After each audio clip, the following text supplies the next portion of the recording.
Yo, yo, yo. This market works terrible.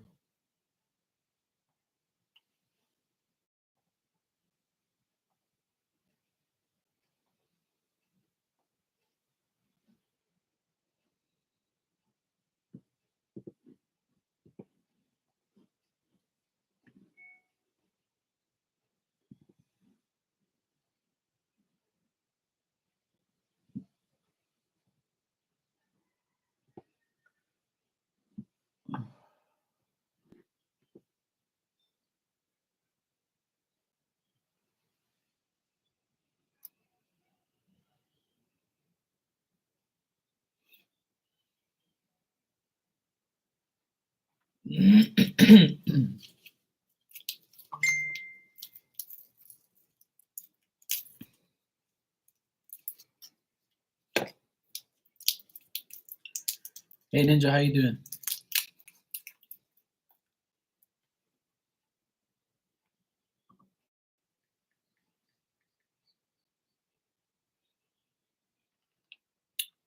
It's very, very windy.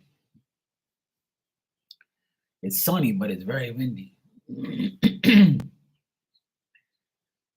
I have my blind open and my door open, but it's like it's getting worse and worse. It's getting windier and windier. But I had to take my nephews to their dentist appointment this morning, so we just got back like about an hour ago.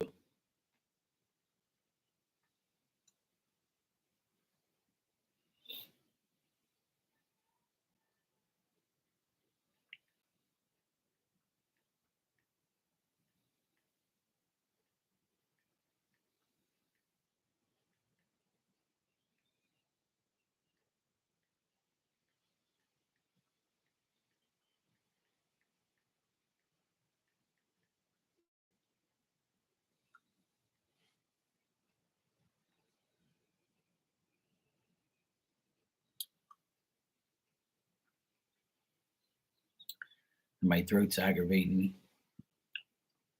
So I've been taking like some cough medicine. I don't have a cough, but my throat's acting annoying. So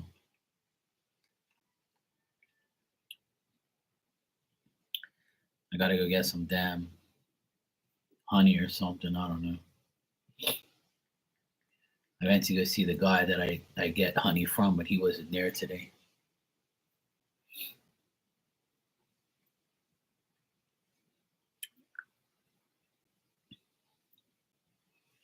So I got these Holes cough drops to soothe my throat. They actually work.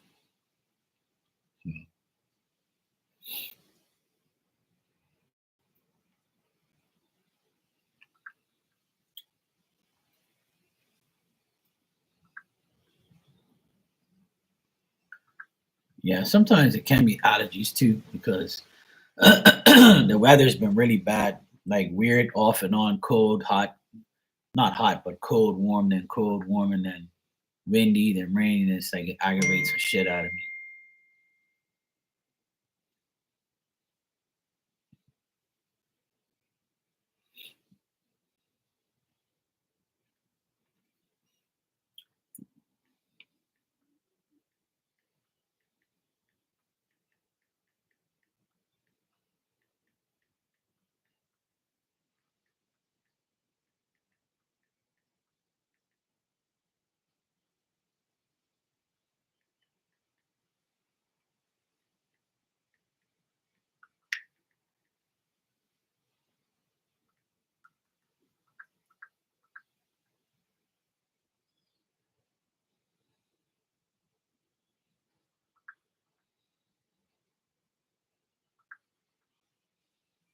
Okay, no problem.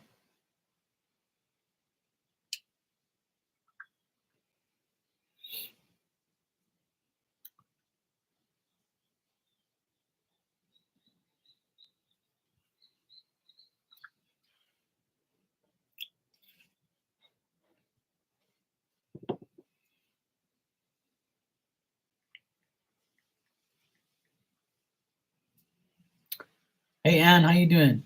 Hey Bob, how you doing, sweetheart? All good?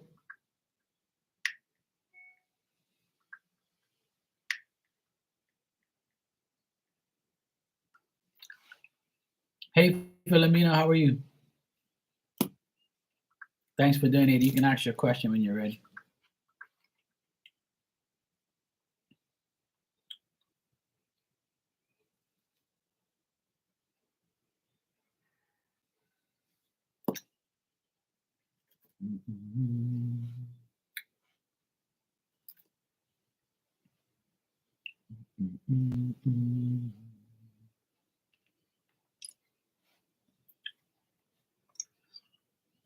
You're barely having lunch? Yeah, I had shrimps and French fries. My nephews, I took them to the dentist, and afterwards,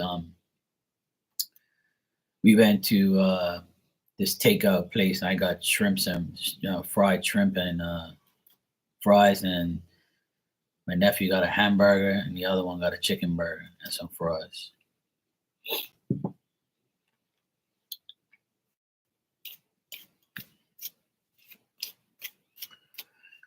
All right, Philomena, let me check.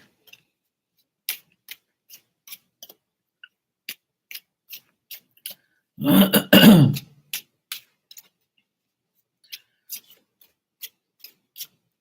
nice. I haven't had pulled pork in a while. I love pulled pork sandwiches with mayonnaise and onions.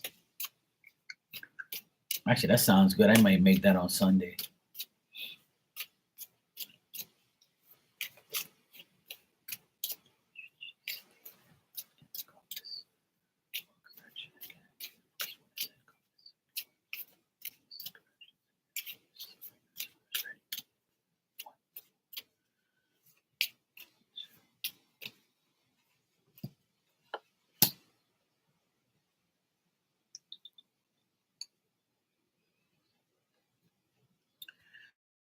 Philomena, it's saying that you should stay at both, but it's really up to you. Like, I don't know if you have a choice, but if you stay at if you stay at this Encompass place, then you're gonna always be worried, and you might not be happy completely.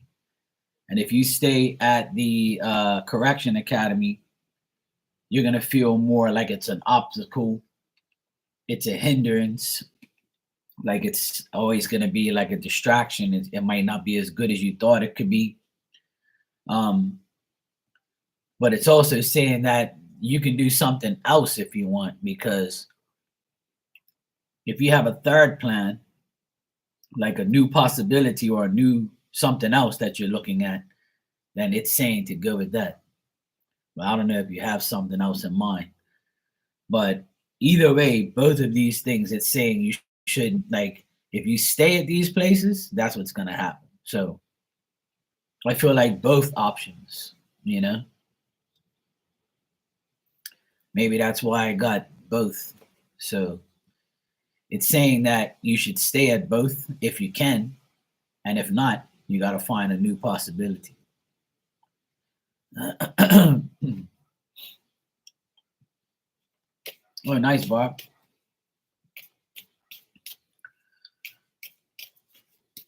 Just give me a sec, Philomena. Let me check if you stay at the academy, what will happen.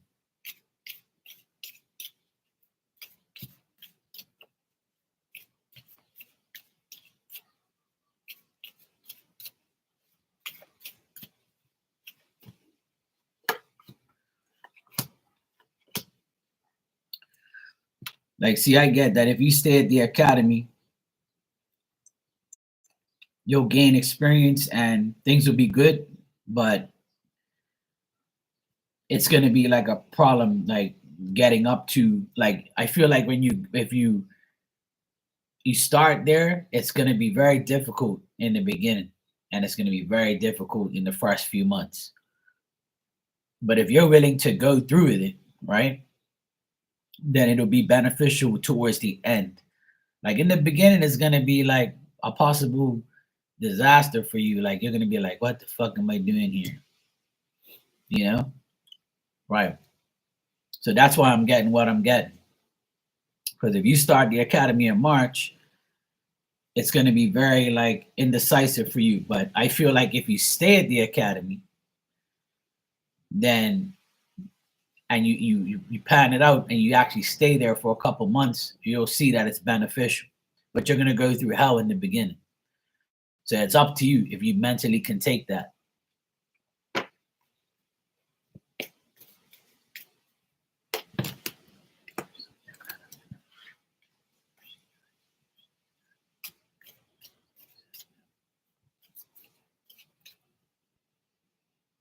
Yeah, exactly. So the initial training is either gonna make or break you. That's what I'm getting.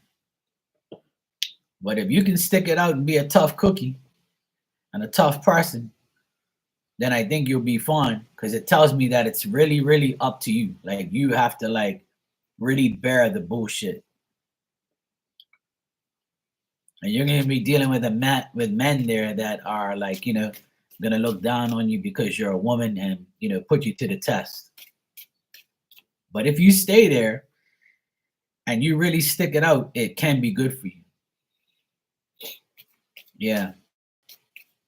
Like the academy looks good overall, but you got to tell yourself, can I really handle this or what? Like it might be some days where you might give up and say, fuck this. I don't know why the hell I came here. But if you pan it out, you stick it out, you go for it. I see you being happy at the end. You know what I mean?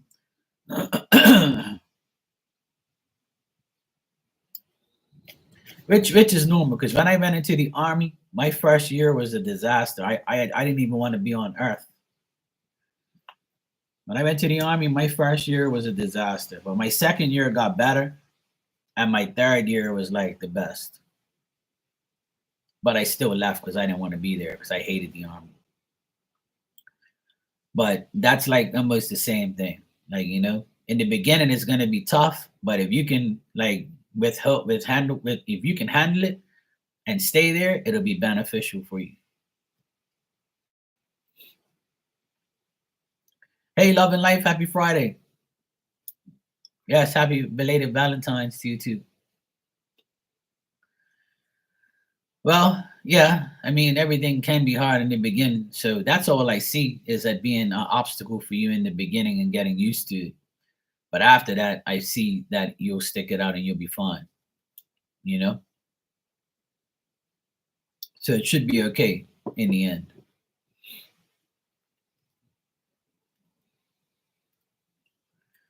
If I were you, I'd go for it. If that's what you really want, if that's something that you want to like,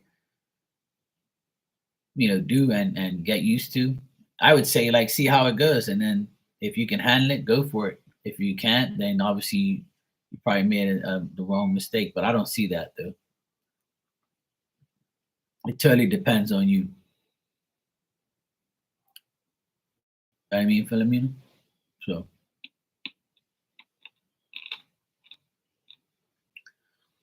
yeah, I would if I were you. Two's better than one. You know. Hey, Dune, how you doing? You can ask your question when you're ready. Thanks.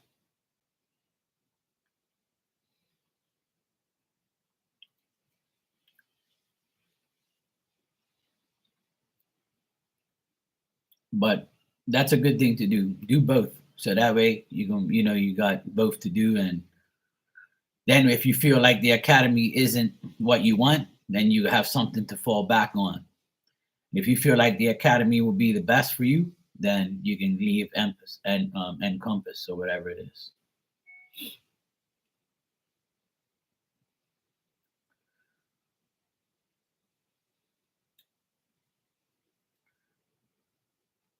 You have a problem trusting people, and what do you see in the near future?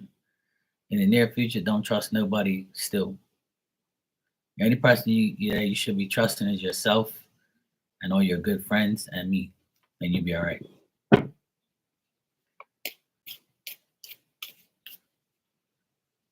Yeah, exactly. Two is better than one sometimes. So two jobs is good. When one isn't working, you go to another one, and when you're both available, then do both. That's my suggestion. And then once you get to a certain point, you can choose which one you want to do completely. You know.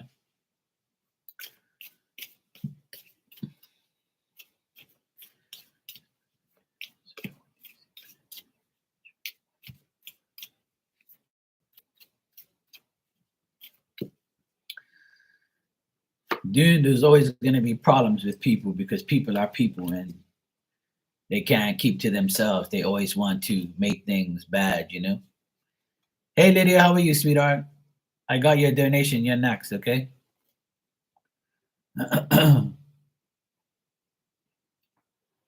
So in the near future, I see that, you're going to be worried about a lot of things. You're going to procrastinate about certain things. You'll be frustrated. There's going to be delays around you. You might be very indecisive at the moment, not knowing what you want to do. You might alienate yourself from people because you can't trust them. Um, but I see communication. I see communication between you and people around you. I'm doing, and just handle all the matters that you need to handle. You enjoy people, like certain, like talking to certain people. You enjoy it, and like you'll be getting messages, and you'll be receiving letters or any sort that you're looking forward to, like emails, things like that. But otherwise, that I still feel like you're feeling sad, you're mentally drained. Sometimes you might cry to yourself or feel like crying and saying, fuck it, you know what, I don't know what the hell I'm gonna do. You might be very disappointed because of the people that are in your life, especially a woman, right? But try to be more hopeful, like look on things in a more hopeful way. Because if you have favorable expectations, then all you can expect is favors and good things. If you expect the worst, you're gonna get the worst. So you have to manipulate your own mind to say, hey, look, I'm not gonna focus on the negative. I'm gonna focus on the positive. I'm gonna focus on what I need to do with my life and what my goal is. Your goal is to leave the country you're in now to better your life. So keep doing that every day. Don't feel sorry for yourself. Don't keep dwelling on the past. Don't keep looking at things like a negative thing. One of your old friends might return to you, and like a friend or like a person who you know, like might come back into your life and say, hey, dude, hey, how you been? Like, what can I, how's things? And then you start talking to this old friend, and then you reunite with this person, and then you become like an alliance, and they help you, you help them. Or this could be happening right now. You can have like a best friend that you've known for a long time, and that's the only person that you trust right now. Or this could be somebody returning into your life in the next like couple weeks, and you'd be like, oh, hey, I haven't seen you or talked to you forever. Like, how's it going? Whatever, blah blah blah. That type of stuff. But I feel like communication is the only good thing that I see for you.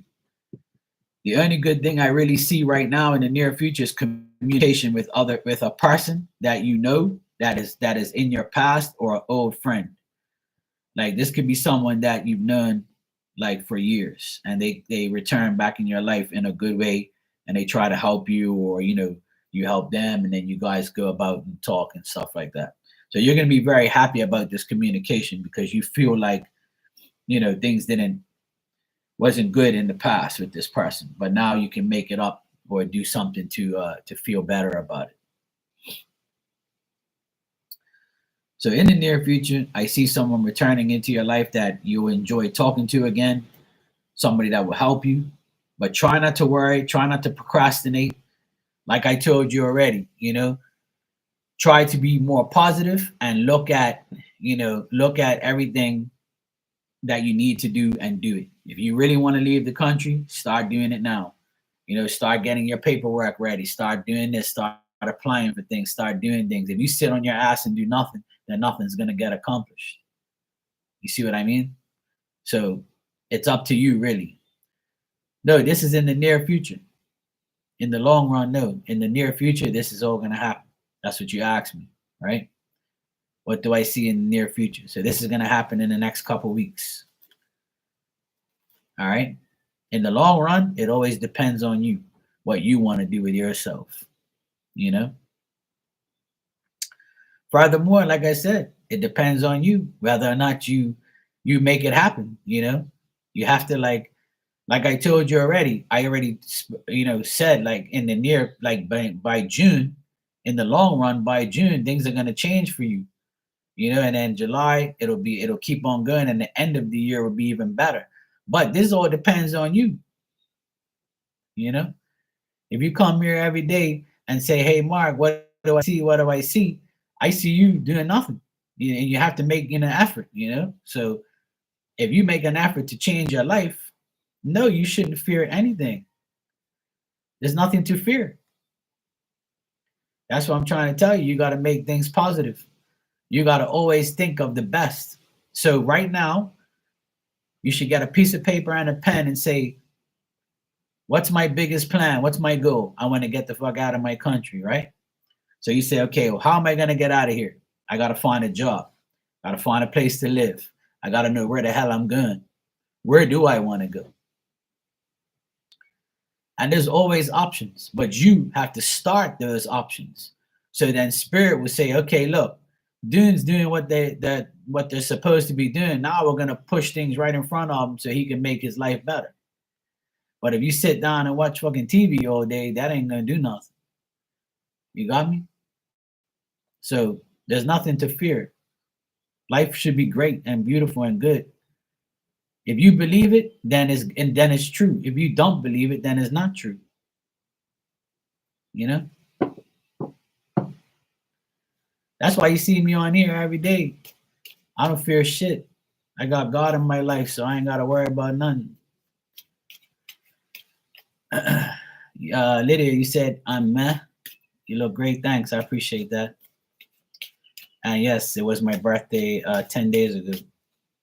I had a good birthday. It was all right. You're welcome, dude.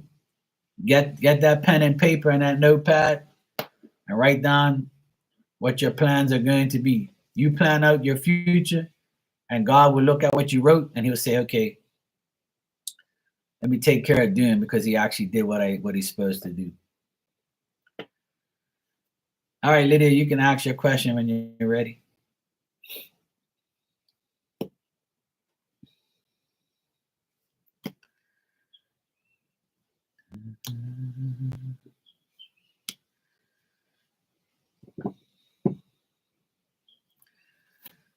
You don't know how to ask?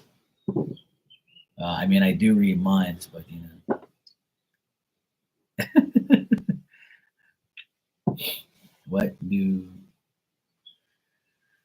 What do I do about Mike? All right, cool. Let me check. Let you have it. All right. I'm sure you guys can hear the wind. It's like it's getting nuts over here. Like it's getting windier and windier. Like we need more fucking wind.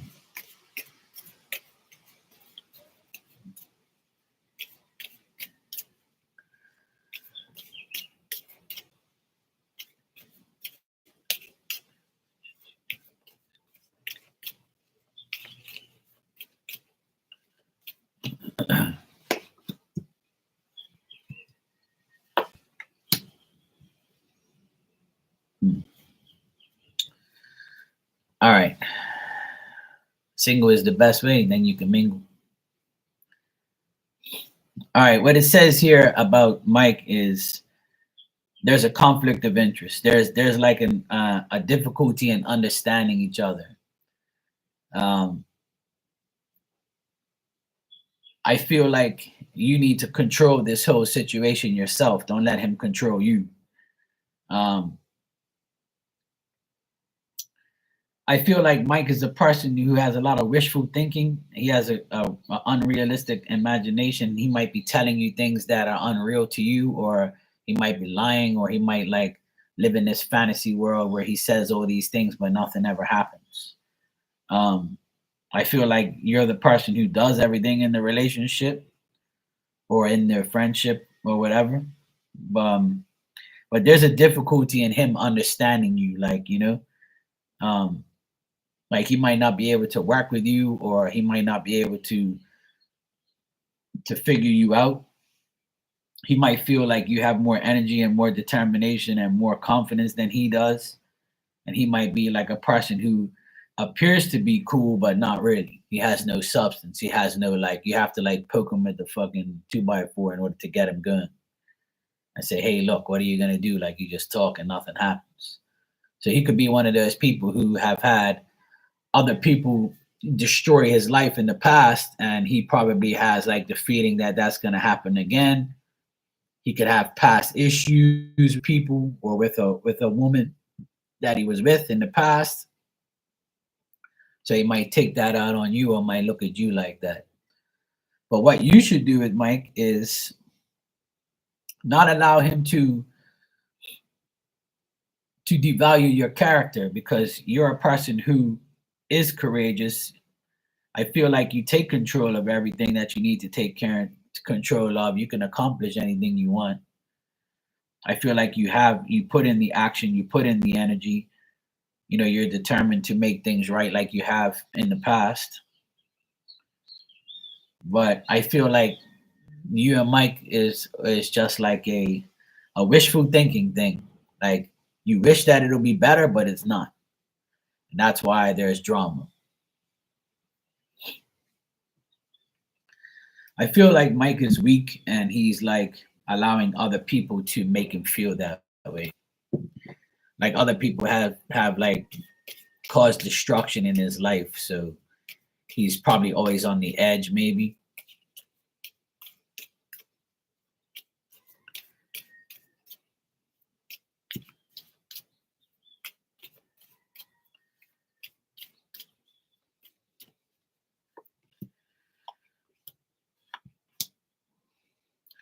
Like he wishes things could be better between you and him, but he might be arguing with another woman over you. So if he has like an ex-wife or a baby mama or something like that, and they know that you and him are together, like she could be causing problems between you guys. Like he could be arguing with her or you over each other. He could be arguing with her over you, you over her. Like I feel like he's a lot of women ruin his life, and that's why like there's probably drama between you and him is because of that. Could be a mother, could be a sister, or it could be like his past or like a woman that's in his life that he used to be with. I feel like he lives in denial. He's being very cautious. He might withdraw from you and be like, you know what, I think we should take a break. Or if you told him take a break, he'd be like, fuck, oh well. But like his wish is to like have a stable relationship with you and have a stable life with you, but he feels like he can't, do everything, or he can't do what he needs to do in his day-to-day life. Like his personal life might be affecting your relationship. There's a numerous things. Yeah, he disappears. That's why. Yeah, he's a magician. Yeah. Alakazam, alakazam, bye bye, zoom zoom. Like he wishes he could probably be in one place at one time or be with you at some time, but then he disappears and he's like, fuck this, I can't handle it. I'm done. So yeah, that makes sense.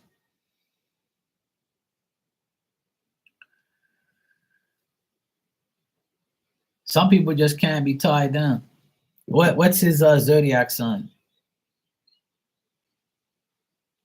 Anybody named Mike is a problem sometimes.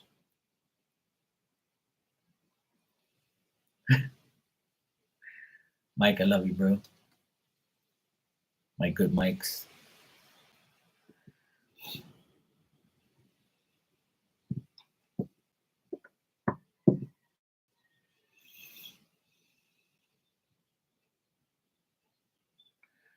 That explains it. That explains it. Yep, Cancer men are like that. Yep. Oh boy. I've had so many women come in here and tell me that their Cancer man is delusional. They're all fucked up. They don't know where they're coming or going. Yep. Well, that's what I got.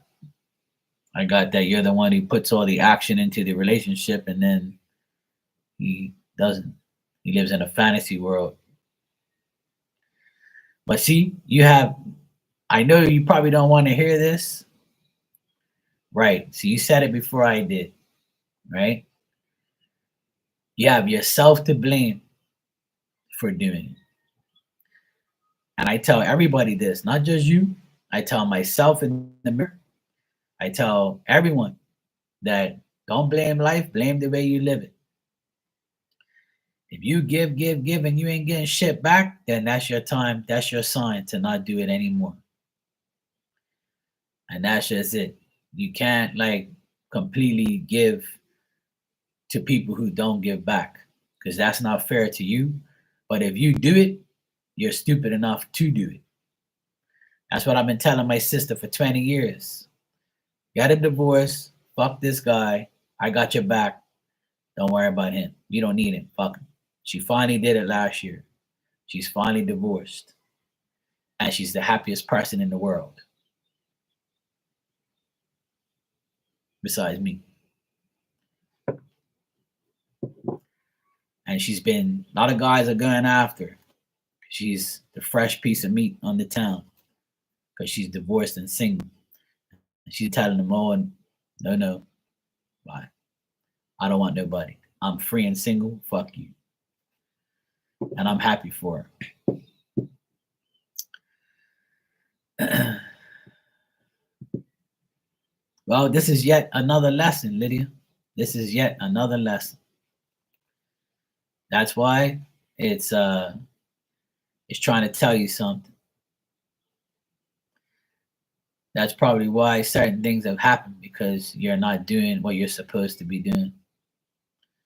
And because that person went inside your home or been around you, Spirit's trying to say, hey, look, you need to get rid of this mofo. Get out. You know what I'm saying? That's what happens. Now you have to like get rid of the energy that he left behind. Yep, a lot of people are happy for her. She's like, she's amazing. She's doing amazing right now. I can't believe how much like her life has changed in the past few months. She got her dream job. She makes way more money than she used to. She just came off a big trip for the company, and she's only been there for 3 months.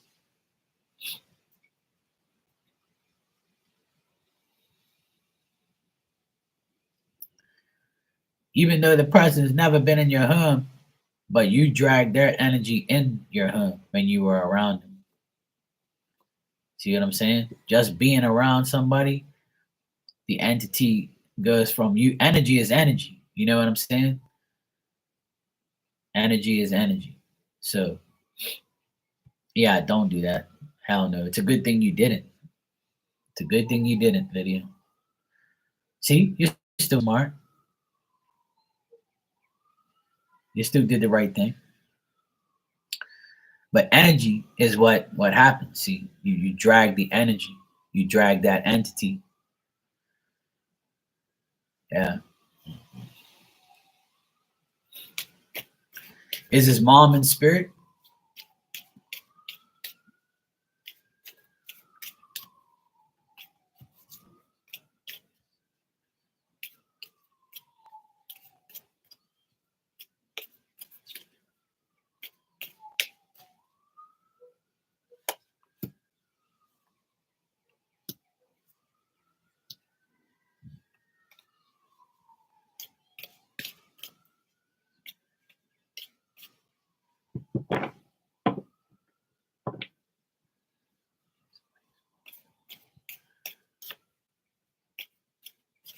All right, let me check if it's her.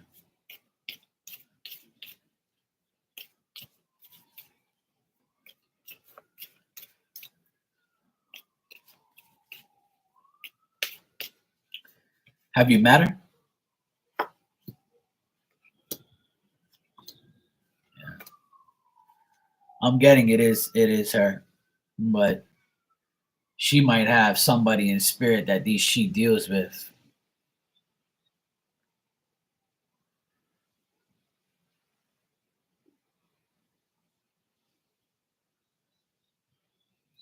Why the heck would you let her do that?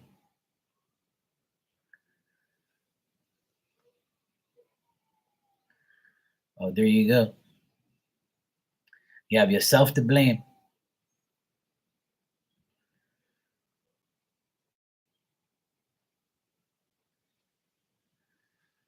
Dun, dun, dun, dun, dun.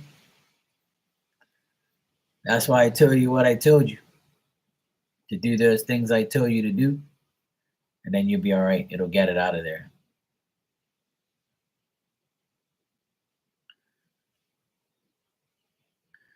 So that's why I see you went. See, they didn't come into your house, but you went to their house, and that's the problem. See, now it makes more sense. You went to their house, so that's even worse. So when you left there, you left with the energy.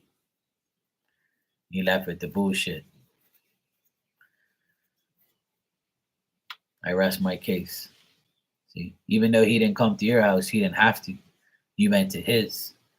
And while you were there, they put that energy on you and you dragged it all the way home. Now you have to take it out of your home and off of you. So if you do all those remedies I told you, you'd be fine. It'll get it out of there.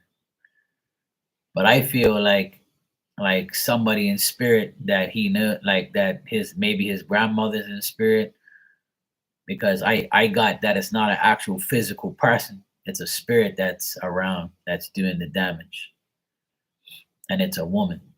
So it must be his grandma in spirit or her mom in spirit, but she's the one who 'cause that's what they do. They take parts of you, which is your hair, and they will do shit like that. So that makes sense.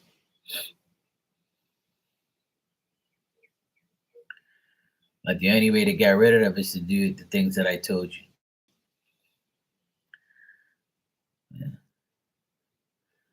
Because I got an older woman in spirit that did that. Oh, there you go. There you go. We figured it out. See? That's why I try and tell you, people do things to themselves. Unfortunately, we make bad decisions and we get caught up with bad people. And I know sometimes it may start off cool and end off bad. But don't be hard on yourself. You're a human being. You made a mistake. Now you gotta fix it. It's that simple. Just know next time, you know, not to like put yourself in that predicament.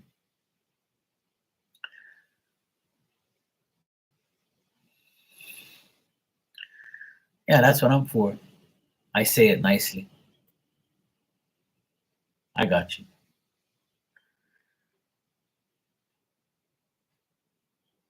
The thing is,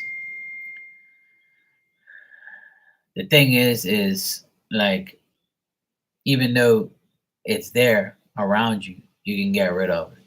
It's not like a big deal because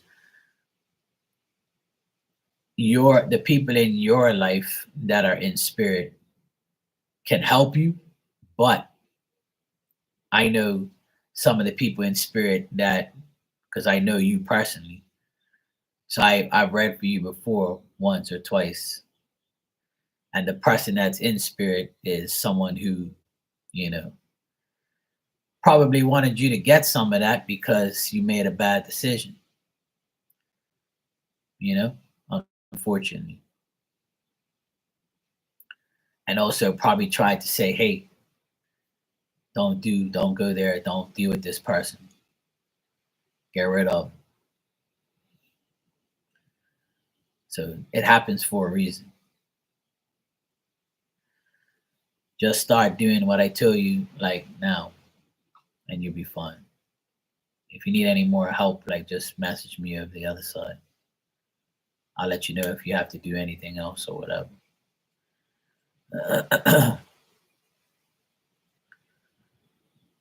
You're welcome, sweetheart. No problem. You'll be fine though. Usually when I usually when I tell people to do what I told you to do, it works and everything works out to be all right. Because it's not like, you know, it can't be taken away. Right.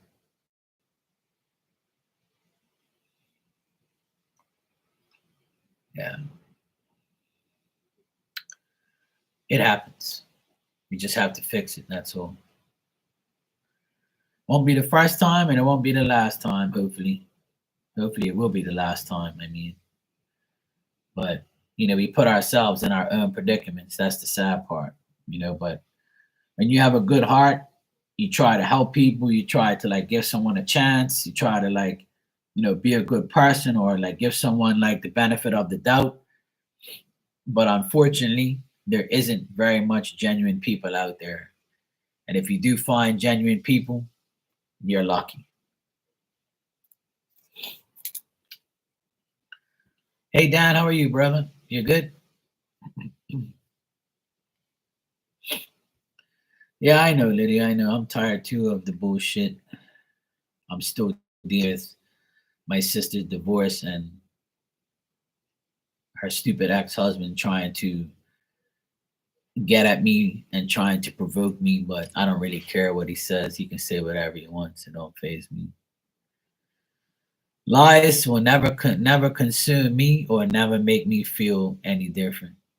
Because a lie is a lie. It don't phase me. People who lie on me or lie on you or lie on anybody, just let them do it. People, the truth will reveal itself anyway. So it's happened to me many a times. People go, "Oh yeah, Mark this, Mark that, blah, blah, blah." Then when people find out the truth, they're like, "Oh fuck, sorry, Mark. I actually thought that person was telling the truth, but I found out they were lying. I'm sorry, my bad." I'm like, that's cool, no problem. I don't judge you for it. It's life. People are manipulative. People are bad. So it's a task every day to get rid of devil. He tries a lot. He tries very hard. Doing good. Some chores before the sister-in-law comes to do the new drapes. Oh, cool. New drapes. That's good. New energy in the house.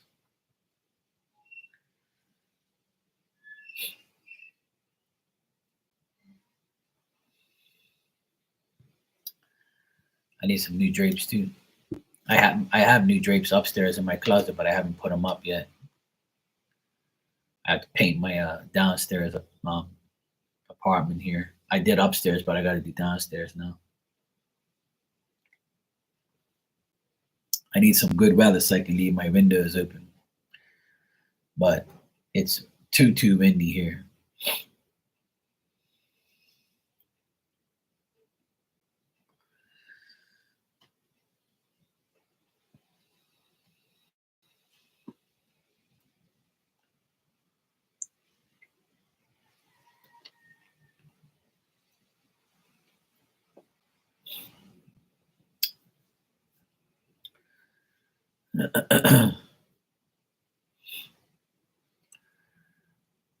Things are good. I've been busy the whole day today. I took my nephews to their dentist appointment. They got braces, so they've had it for over a year now, year and a half, I think. So they had to go get like their retainers sorted out, their elastics in their mouth for the braces, all sorts of bullshit. So they took like almost 2 hours, an hour each. Then we went and got some lunch, and then we came home about like 2 hours ago, and I'm here now. But the weather's shitty. My throat is still acting up. I just took some medicine for my throat. I think the allergies that got me, or the weather's just irritating the shit out of me. I went to get some lobster and some fish today, so I'm good to go for the weekend. I'm gonna have fish tonight, probably lobster and stuff, or maybe Sunday, I guess. Also, Anne was in here earlier. She said she was eating lunch, pulled pork barbecue sandwich. I told her that sounds good. I might do that this weekend too. Your kids decided you're making air fried pickles. Snow day. Oh yeah, you know why not? And I also called the lady, and she said that the part is on its way. It's shipped, so I should get it next week because today is Friday. So Next week, it's been a whole week. It's been 1 week today. So the part shipped and it's on its way. So I should get it next week. So my car should be back up and running by then. Thank God I got my sister's car. So I'm good.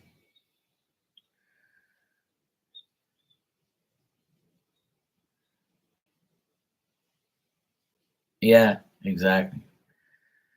Yeah, my nephews, they had jacked up teeth.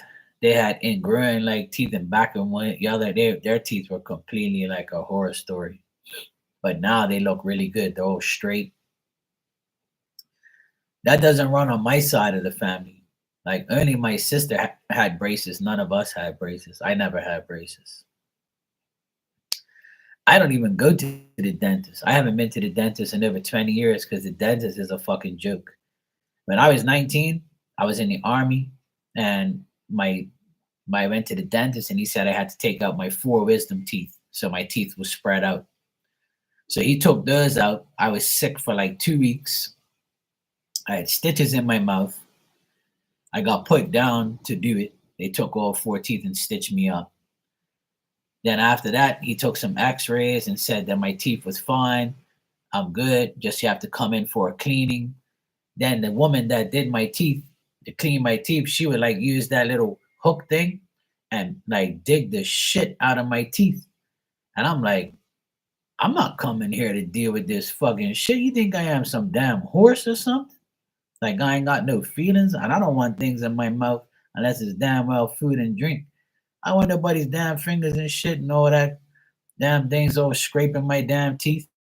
She scraped my teeth so much on the inside, on the bottom, that when my tongue hit my teeth, it would like it must cut my tongue. I used to dread going to the dentist, and I don't go no more. I haven't been in over 20 years, and my teeth are perfectly fine. I brush them, I floss, I'm good. Fuck the dentist. I'm not going to no dentist. Fuck that. Hell no.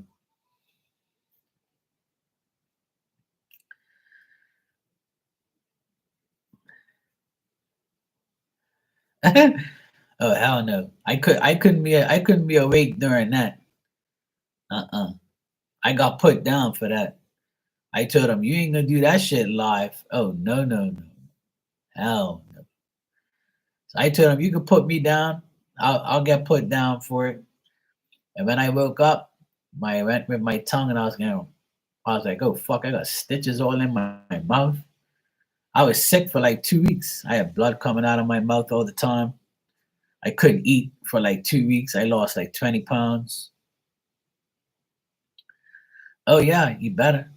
Yeah. Hell no. That was when I was like 19, 20 that happened to me. And I ain't never been to the dentist. I'm 47 now, and I haven't been to the dentist in 27 years.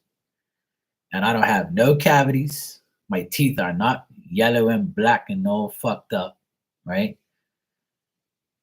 And my teeth are fine. Like they're straight, they're cool. Like my top tooth is like a little bit sticking out because when I fell down when I was young, it stuck out a bit. But my teeth aren't bad, they're good. I'm blessed to have good teeth. But my family don't really have teeth problems. But my sister's ex-husband family, they all got teeth problems. That's why my nephews got teeth problems. But not me. Fuck that. I don't go to no dentist. Hell no. All that shit's all bullshit. Like some people have problems, but if you don't have problems, they're gonna try and make a problem. You know? Like I figured out the world and dentists and doctors and all that bullshit. I tell people all the time, God is my insurance, God is my vaccine, God is my doctor, God is my dentist, God is my everything. If I put all my trust in God, I ain't got nothing to worry about. All I gotta do is live my life. And that's how I feel, and that's what I live and die by today. Took me a while to get to that point and to say those things, but I'm here. Yeah, I don't trust dentists. I don't trust doctors. I don't trust nobody like that. I just put all my trust in God and make sure I do the right thing on my end, which I do to a certain point. I gotta cut out all the chocolates and cakes and donuts and shit that I love. I gotta cut down on that and keep eating good, keep drinking a lot of water, keep flushing out all the shit that I don't need in my body. But it's a task. Sometimes we have a birthday cake to eat. Sometimes we have a special event where we have to eat some cake. We don't have to, but if we don't, we get told off. You gotta have a piece of cake. You gotta have this. You gotta have that. But I cut the main things out of my life, which is cigarettes and alcohol. No more for me. Fuck that. I stopped smoking 7 years ago, and I stopped drinking 7 years ago. This August will be 7 years I stopped. That was the best decision I ever made. I don't cough no more. I don't have like no bad shit happen. Like that shit used to kill me. And no more soda. I don't drink soda no more either. I gave up a lot of bad things that was destroying my body. I used to be like a Pepsi freak. I used to drink Pepsi all day, every day. Even in my early lives, you used to see me like drinking a Pepsi. I stopped drinking Pepsi like 5 years ago. Well, not 5 years ago, maybe like I've been on here for almost 5 years. So I would say I gave up soda like maybe three and a half, 4 years ago. Almost five by now. The last time I had a Sprite. I had like a cup of Sprite, like half the can on Christmas because there was like I just felt like having it. But I haven't had no Pepsi in years because Pepsi was like destroying my body. I drank too much of it. Any too much of anything is bad for you anyway. Too much anything is bad for you. Even too much sex can be bad for you. Some people would debate me on that, but sometimes too much is bad. You abuse it. You abuse anything you abuse is bad for you. Even getting too many readings is bad for you. I've already explained that to a lot of people too. Don't get readings every week, every day, every minute. Don't go from psychic to psychic. That shit's bad for you. Too much of anything is bad.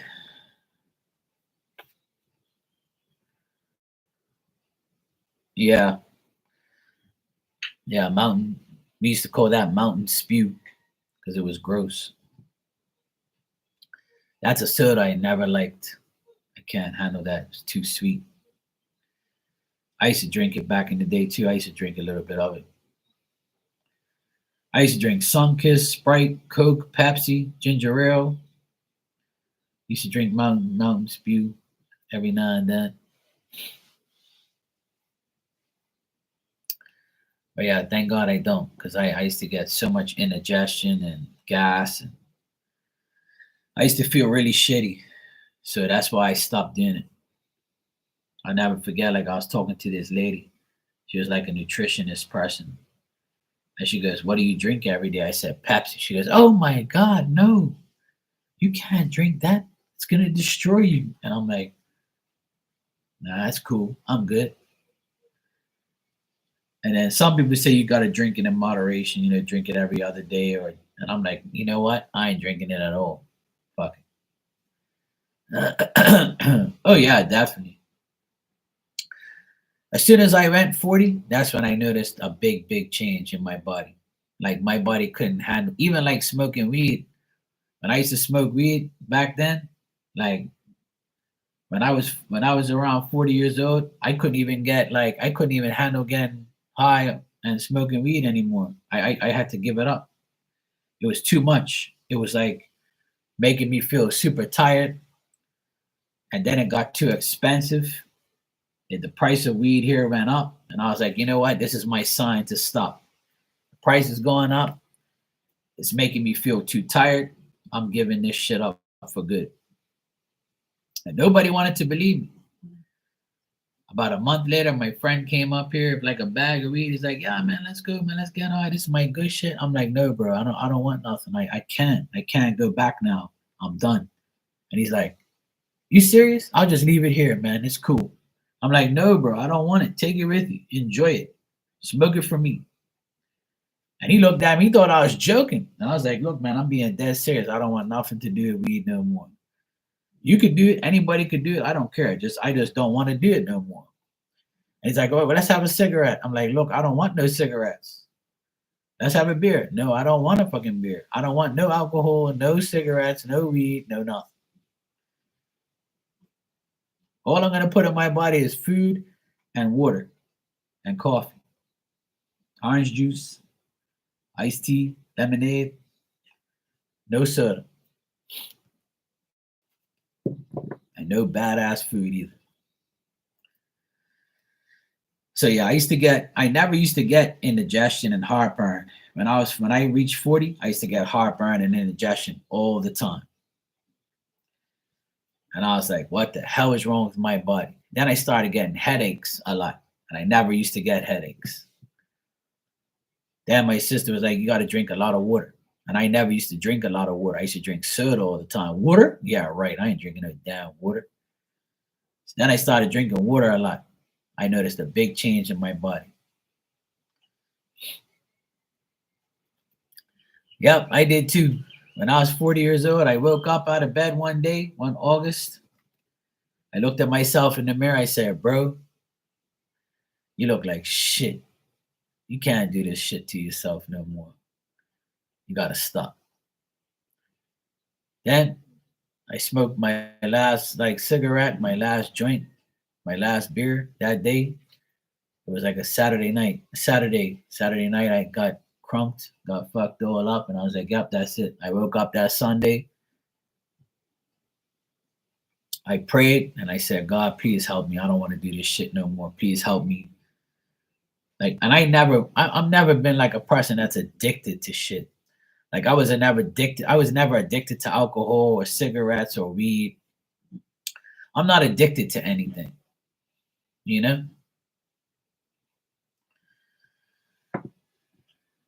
All right, bro. Take care. Yes, go do the drive back work. I got to do some vacuuming myself. I'll see you tonight. I'll be on here and I'll be over Marley's as well. I'll see you guys throughout the day and throughout the night. I have nothing to do tonight. No games tonight, so I'll be hanging out with you guys later on. Yeah, I feel like everybody needs a change in their life. Gotta make shit happen.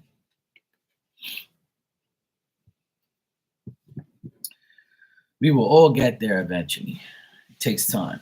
Sometimes you gotta go through a lot of lessons and a lot of bullshit in order to wake up and realize, what's right from wrong, unfortunately. But don't give up. Don't give up. Always stay true to yourself and always do what's right for you. Don't do what's right for anybody else. Do what's right for you. That's the best thing. Do what's right for you. Do what's right for you. That's the best thing.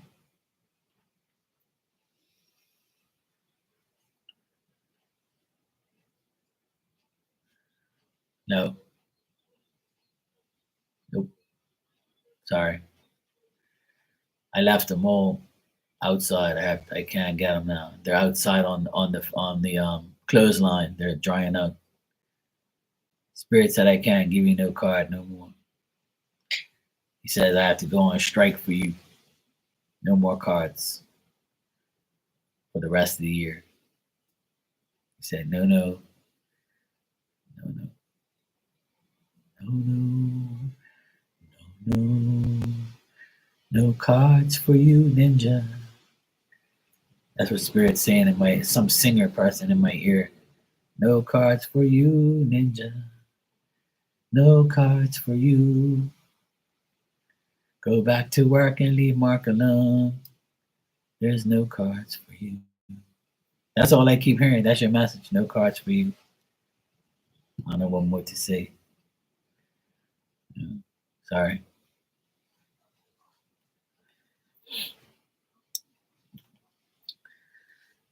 Hey, Jessica.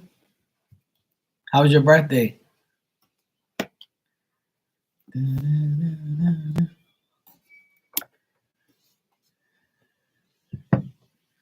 Oh, cool. At least you finished.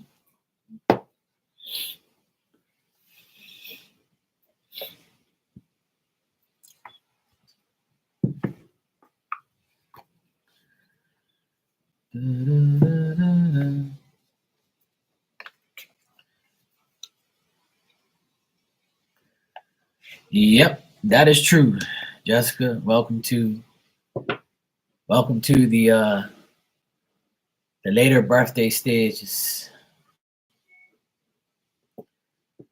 That's exactly what my mom told me a long time ago.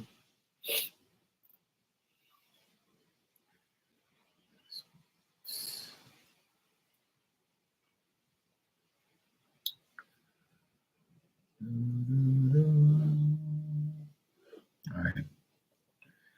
I'll think about it.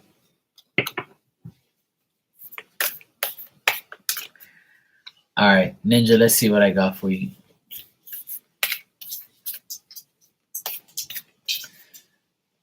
Yes, pain in the ass. What do you want?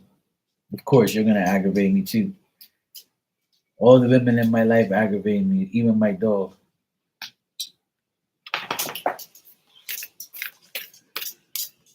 Of course.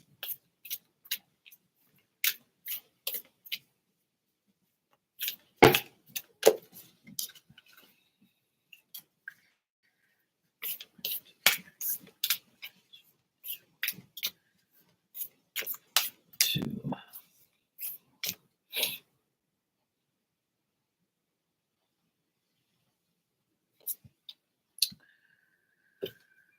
All right, this is your card, Ninja. Postcard from Spirit. It says, "Love you always." I'm glad somebody does. Dear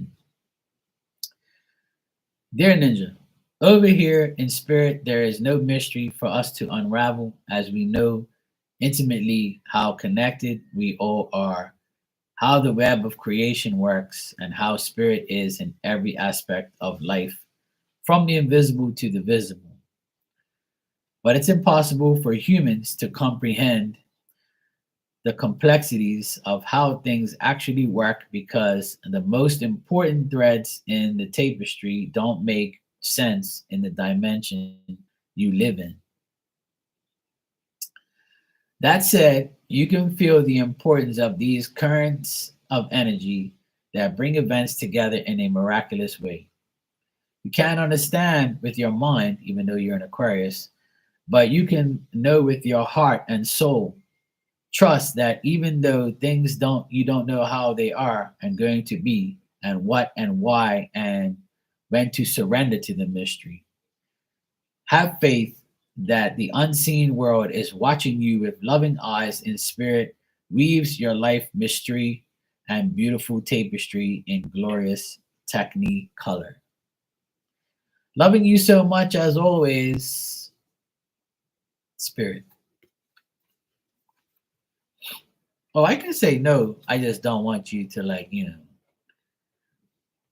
go around saying, Mark doesn't love me anymore and Mark doesn't care about me anymore. You know, and start speculating and things like that. Because, I know how you sensitive Aquarius women could be. You're welcome, Ninja, anytime. All right, Jessica, what type of card would you like? I owe you a birthday message because you didn't stay here yesterday. You were at Galavan and, doing probably naughty things or whatever. But for your birthday, I'll give you a free question or I'll give you like a overall message, whatever you want. I do that for the people who have a birthday. Yeah, yeah. And see, now I just gotta like automatically. So I could have said, F you, wait for next year. But I'll allow it, because we cool like that. I don't want you to be like Ninja and be like Mark's fucked up. Because I know when people don't get what they want from me, they automatically say I'm effed up. They always do it.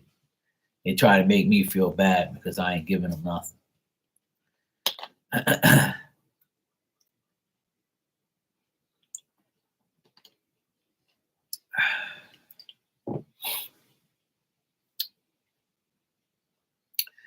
And Barb, would you like a card?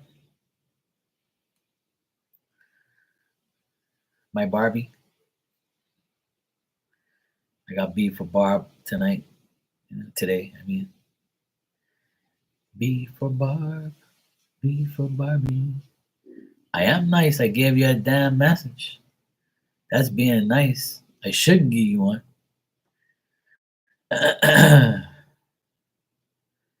Here we go again with these outrageous, crazy questions this woman comes up with.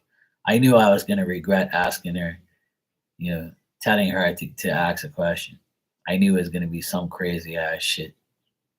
She'd be listening to all these friggin' dumbass psychics who talk about past life and several past life connections and twin fucking blames and all this bullshit.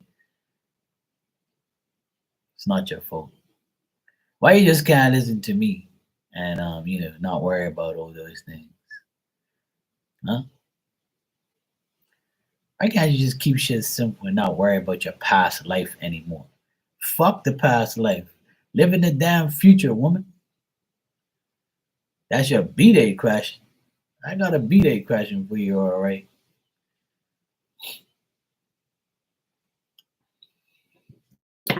But you shouldn't be thinking that. If a man is obsessed with you, they'll be around you. If they ain't around you, they ain't obsessed. That's my definition of obsessed. An obsession is actually trying to be with you physically, not mentally. That's just my opinion.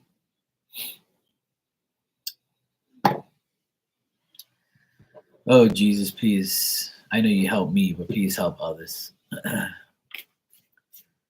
You don't have to, Jesus, but I'm asking you if you can be so kind to help all my Aquarius friends, especially Jessica and Ninja. And Barb believes in you, so she's good. Thank you, Jesus. Amen.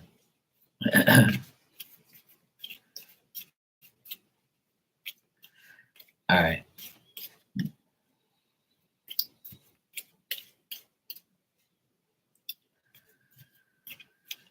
I can't believe I'm asking these questions. The Spirit, please forgive me. Spirit, please forgive me.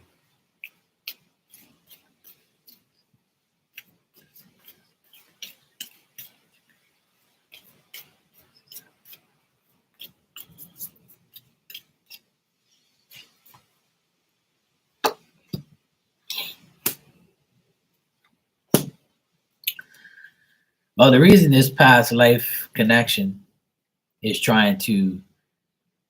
keep trying to connect with you is because their wish is to be with you. From the past into the present, they're still optimistic that because you give them the time of day, or you might talk to them, or because they know you have good intentions and you give them self satisfaction and you bring balance to their life, that's why they are still trying to connect with you. But this person is not a good person. This person is dishonest. This person is a person that's crafty and doesn't really have no sense of anything. They're very temperamental. They can get angry real quick. They could be double dealing with you and somebody else. This person is scandalous. I haven't used that word in a long time. Yeah, this person is scandalous. They cause loss. They cause ruin. They cause injustice. They might not be giving you the justice that you deserve, the justice that you want. I feel like you anticipate this. You anticipate the difficulties that this person brings you. This person also could be very disciplined when it comes to you, and also like deceptive. I don't get no obsession or anything like that. I don't get obsessive behavior. I just get that this person likes to cause, you know, trouble, pain, lies, misery, just be deceptive and dishonest. And as long as you allow them to do it or allow them to connect with you, then it's pretty much your fault. So if you don't connect with them, you won't have to deal with it, especially if they keep trying to. If they try, you deny. It's that simple.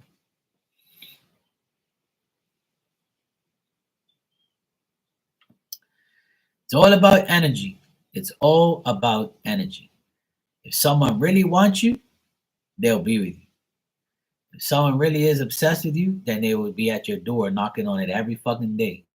Please take me back. Please, I love you. Please. That's an obsession. But like just talking and randomly talking shit on social media, that ain't no obsession. That's just delusionment and stupidity and immaturity. Obsession actually is like, physical behavior to me. Could be a mental obsession too, but that's a different word for it. Mentally insane.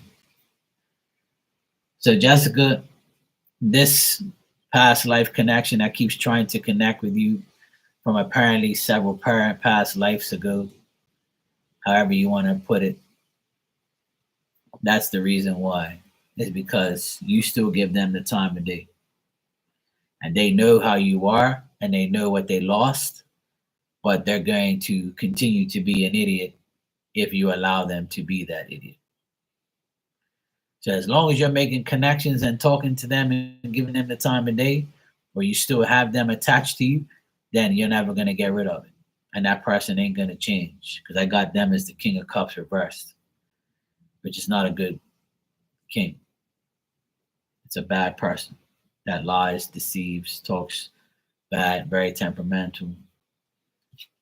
So this person lost you and they want to make sure no one else gets you. And until you disconnect from your past life stuff, then things aren't going to be good in the future because you have to get rid of the past in order to advance in the future. And I've been telling you this forever, and I'll continue to tell you until the cows come home. And the only way you're going to like disconnect from everything is to do it. And we get tested by our past all the time. There's always going to be that ex, or there's always going to be somebody that you were involved with trying to come back in your life because you're their last hope. You're the only dumb person that they want in their life. If I'm not saying you're dumb, but we're dumb. We're dumb if we give these people our energy. So don't be dumb and give them your fucking energy. The less you give to them, the more you block them and delete them and get them out of your life, then this new person that you want is going to enter your life. Because if the new person comes now, you're still got attachments to your past life, past lovers, and past people. So if a new guy comes into your life, so say you're dating me right now, and you're saying, oh my God, my ex is texting me. And I'm like, well, fucking delete them. And you're like, well, I want to see what they're doing. I want to see what they're doing because I have to keep my eyes in the back of my head. I got to make sure they ain't fucking around. If you delete them and you leave them alone, you'll never have to worry about it. Because you don't have that energy, you don't have that attachment.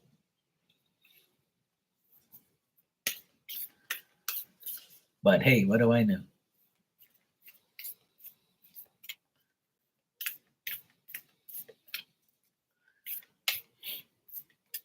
And don't think I don't have that. I have that in my life too. I always have someone from my past trying to come back. And I'm like, no, no, no, no. And I stick to that. And trust me, I stick to it. They will tell you, Mark, don't give me no time of day, or I'll give you one word answers. And you ain't gonna know nothing about me unless you're watching me on here.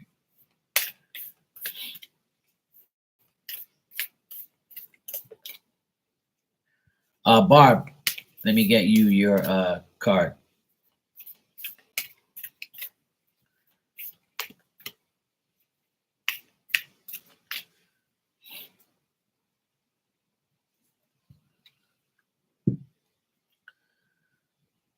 Let's see.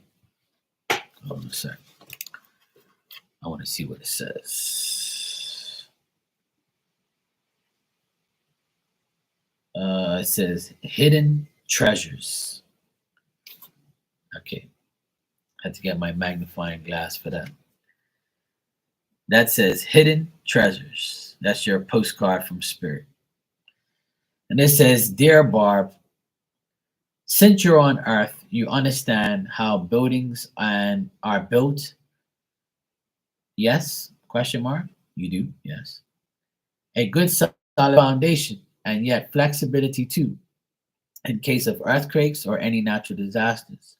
Truth be told, you can offer something sustainable unless it's built with a solid base, whether it be an idea that takes form one step at a time or an actual house that needs sturdy foundation dug, poured, and built. We want to remind you in spirit that this because you might need a little encouragement to see this is true in your life at this time. Celebrate the fact that right now you can repair the cracks in the foundation of your life effortlessly, as well as you do a general site check to ensure the hard work is being well supported. Do this and know that you are building your life on a perfect and solid foundation that will allow you to welcome the many miracles waiting to come to visit. We're so happy for you and so intrigued by what you are building. Love, Spirit. That's nice, Barb. I like that. So there you go.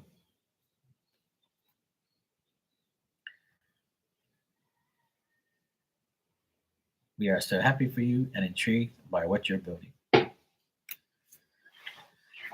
And there you go.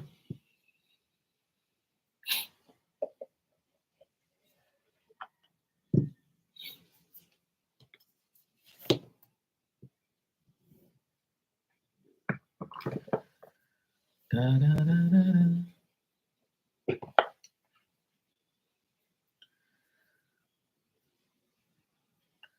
Of course, because that's how you treat me. You know, you treat me like that. You ask me sit, and then you just go, and then like, yeah, fucking, Mark, and I'll just go back and look.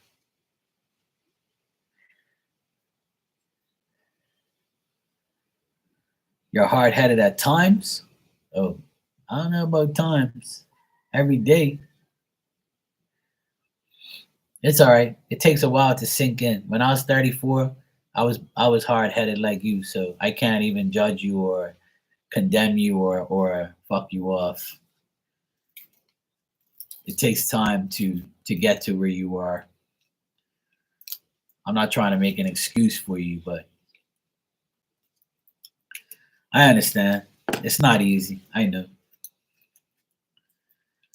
It's not easy. I'm not expecting you to like, be a miracle overnight.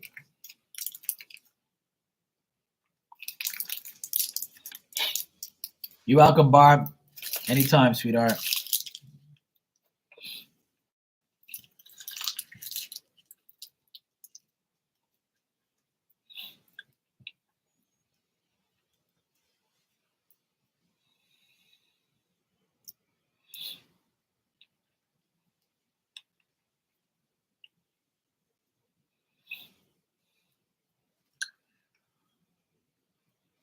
I personally don't believe that, but it's true for some people. So, but for me, I don't get that.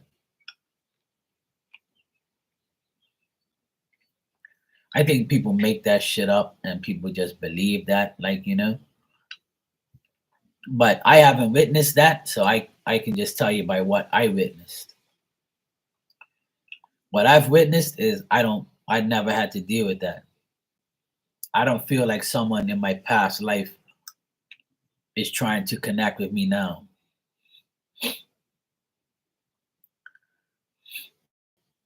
I don't. So that's why I don't believe it. Because I don't believe in those things like that.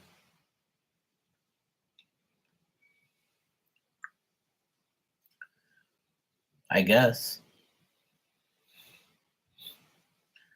I don't really believe in past life stuff because I don't really get any past life things. Like I don't really I mean I have deja vu sometimes, but I know that it's like it's just a part of life.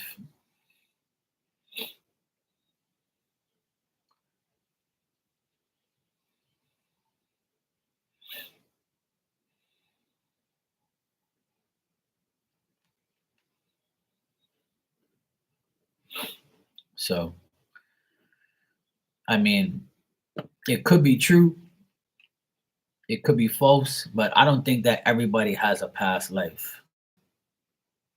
So to me, I don't really like think I have a past life. I could be on my first life. You got me? So if people have many past lives, then I feel like I this is my first life. That's how I feel. Because I don't really get a past life experience. I don't really get that type of vibe. And when I do mediumship, no one ever says to me, "Hey Mark, I'm from a past life. I'm from, I've been born like a million times. I'm reborn. I'm this, I'm that." Spirit don't say that shit to me. So I that's why I don't believe it.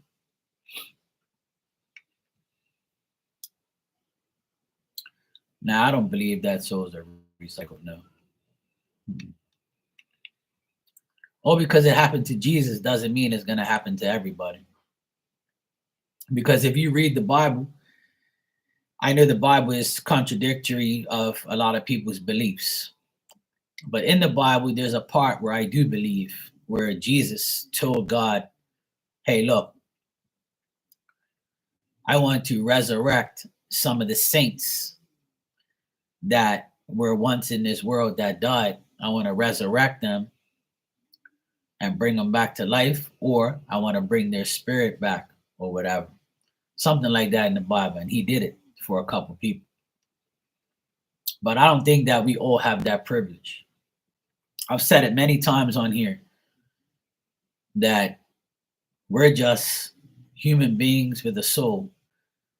And if you didn't do major work for God, then why would he give you any privileges? He already gave you free will. He already gave you a free will to live your life.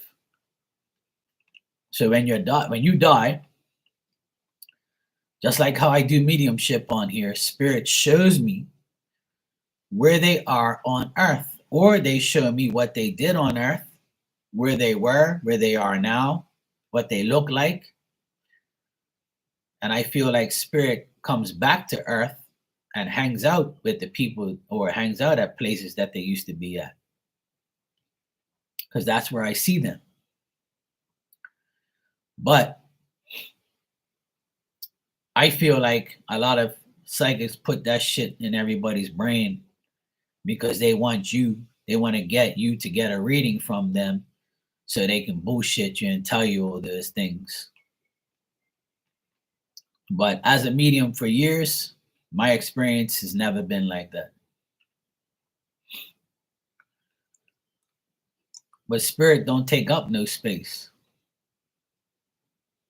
You see what I'm saying? Spirit's not a physical being. It's a spiritual being. So it can be anywhere. The world is a big place. So it's enough for everybody. In this room, you could fit millions of spirits, you know? And there is billions and billions of spirits in the world.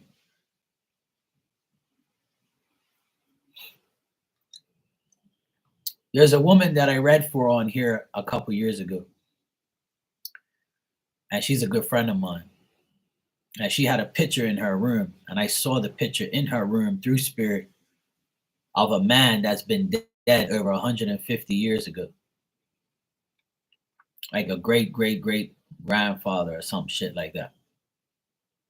He's been dead like over 150 years. So why that guy didn't tell me he's back in the world, back in life, and he's from past life and he got reincarnated? And why didn't he tell me, oh, I'm this person now? Or I transformed into her son because I wanted to come back to the earth. They never say that shit to me. So that's why I don't believe it. I only believe what they show me. And they show me them. They don't show me them in another life. They don't show me them in another way. They just show me what they did back then. They never say, I am John Travolta now, or I am Michael Jackson now. I am this person now, you know? I came back to the earth and I died again. No one's ever said that to me. So that's why I don't believe it. If we came from other planets, then why can't we see those planets? You see what I'm saying? People claim we see these planets, but where's the proof? Where's the proof of people actually living on these planets or dealing with these planets? Like, you know, there is no proof. It's all like people's speculation, and it's all things that people say is out there. I believe certain things, but I don't believe a lot of it because a lot of it's all the way we've been taught things is a lot of it's lies just to give lying information to make you believe shit. But until there's proof, then I can't believe it. That's just me. I know God is real. I know Jesus is real because they proved it to me.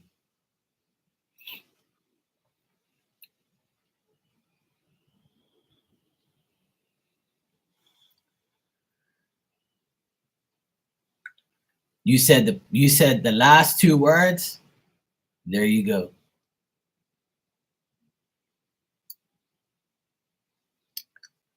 The last two words in that paragraph explains everything. The travel channel.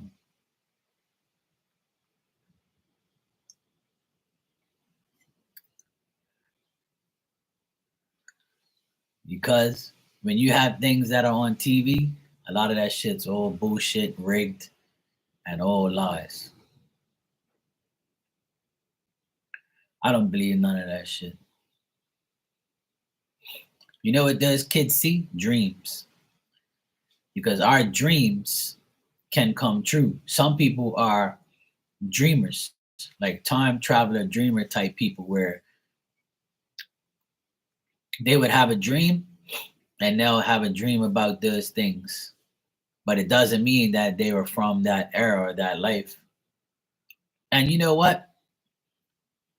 To me, it can be real, but I haven't had an experience to confirm those things. So I have a hard time believing those things because it doesn't happen to me and it hasn't happened to anybody that I personally know. And some people will look at me and say, well,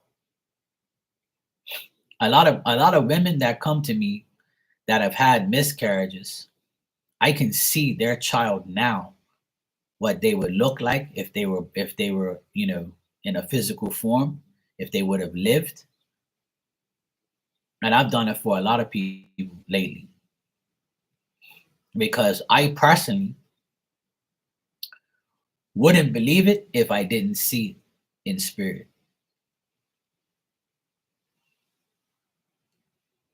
You got me? So when my sister lost her triplets at 5 months old, I saw them when she lost them. I saw them, and that was 25 years ago. I went to the hospital to give her my condolences, and when I left that hospital 25 years ago, I was 20, 21, 22. I went home that night and I dreamt of those children.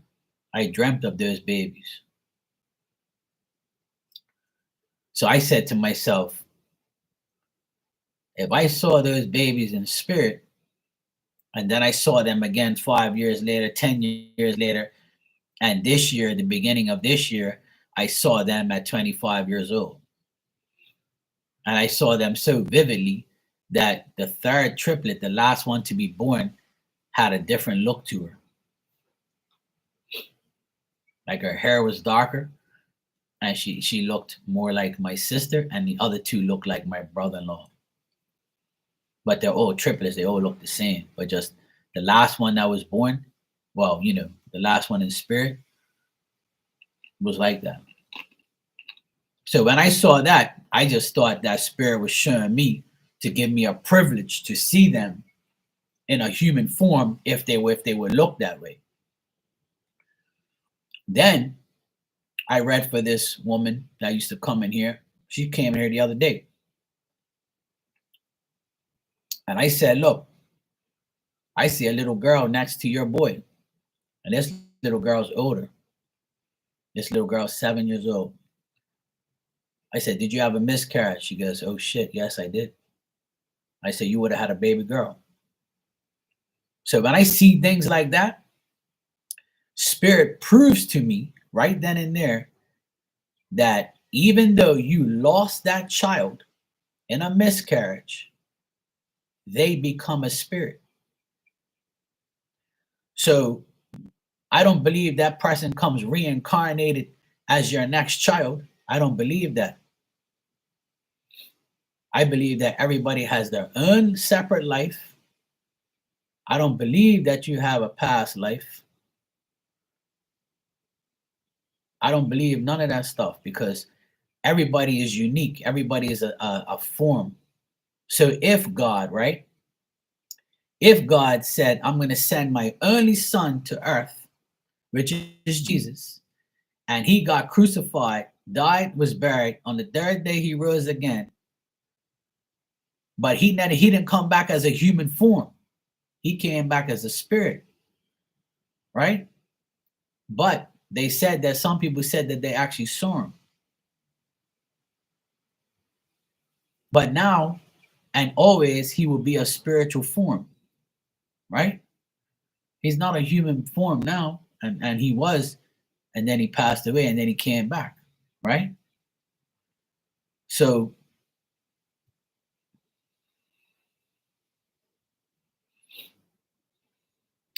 see, I don't believe they had the same triplets. I just believe that's in their genes. And then they had triplets again. That's all. Because it was meant for them to have them. Because that's the only thing that was in their genes. That was meant for them to happen. My sister lost triplets, but then had two boys separately, 3 years apart. Why didn't she have triplets again? And why didn't she have two girls to make up for the three girls she lost? She had three daughters, lost them, and then got two sons. All right, Barb, take care, sweetheart. I'll be on later on tonight. There you go. You said the key words. It was on a show. See what I do? This isn't Marky Mark's fucking tarot television. As you see, I do shit for real in here. You got me? If you were here last night, I did a reading for Rudy. She comes in here. She just started coming here like about maybe 2 weeks now. I've done a few mediumship readings for her. Last night, she asked me to tap into a specific two people. One of the persons came through. My mom's calling me. Let me just see what she wants real quick. Hello. Yeah. Yeah.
That's mommy.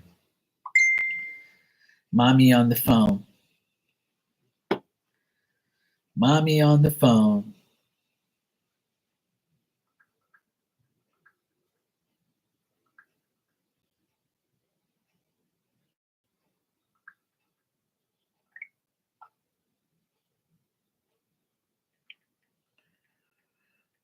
Give me a second.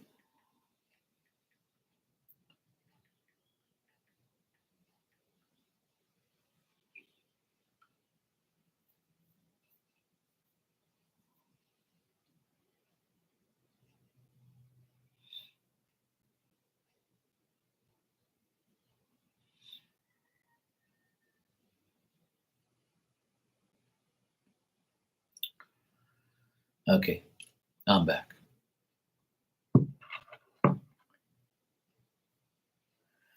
Nope, nothing. The post lady came here today, and she didn't even drop nothing in our mailbox. She went to the neighbor and gave them a bill or whatever, and then that was it. We haven't got no word from it. The last time we heard anything from the inheritance was over a month ago. She said that the accountant was making all the necessary things and blah blah blah.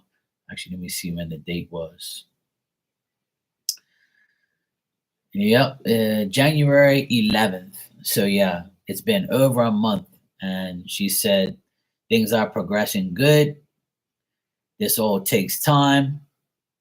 The money's all sorted out. The accountant is working on paying all the taxes, and after that, the lawyer will distribute the money. That's what she said. That's the last thing she said to us on January 11th. And here we are a month later, and nothing.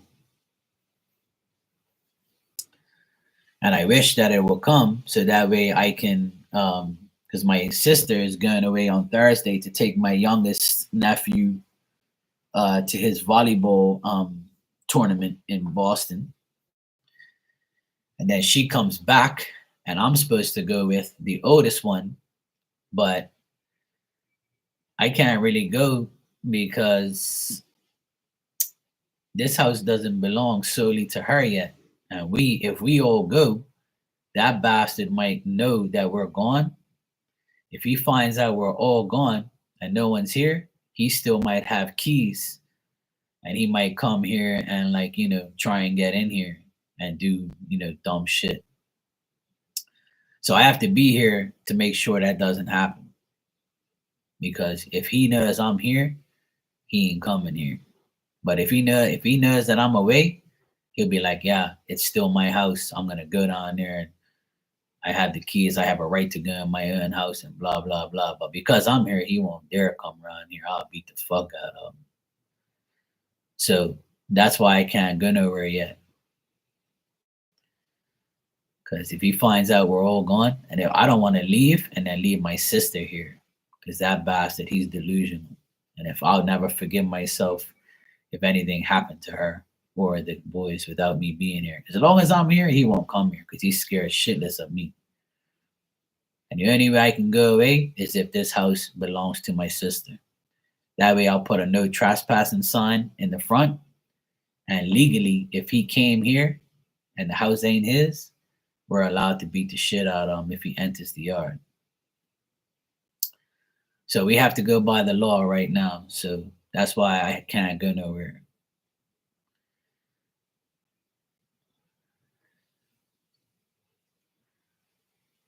But when I get my inheritance money, I'm going to use that to go on a nice trip.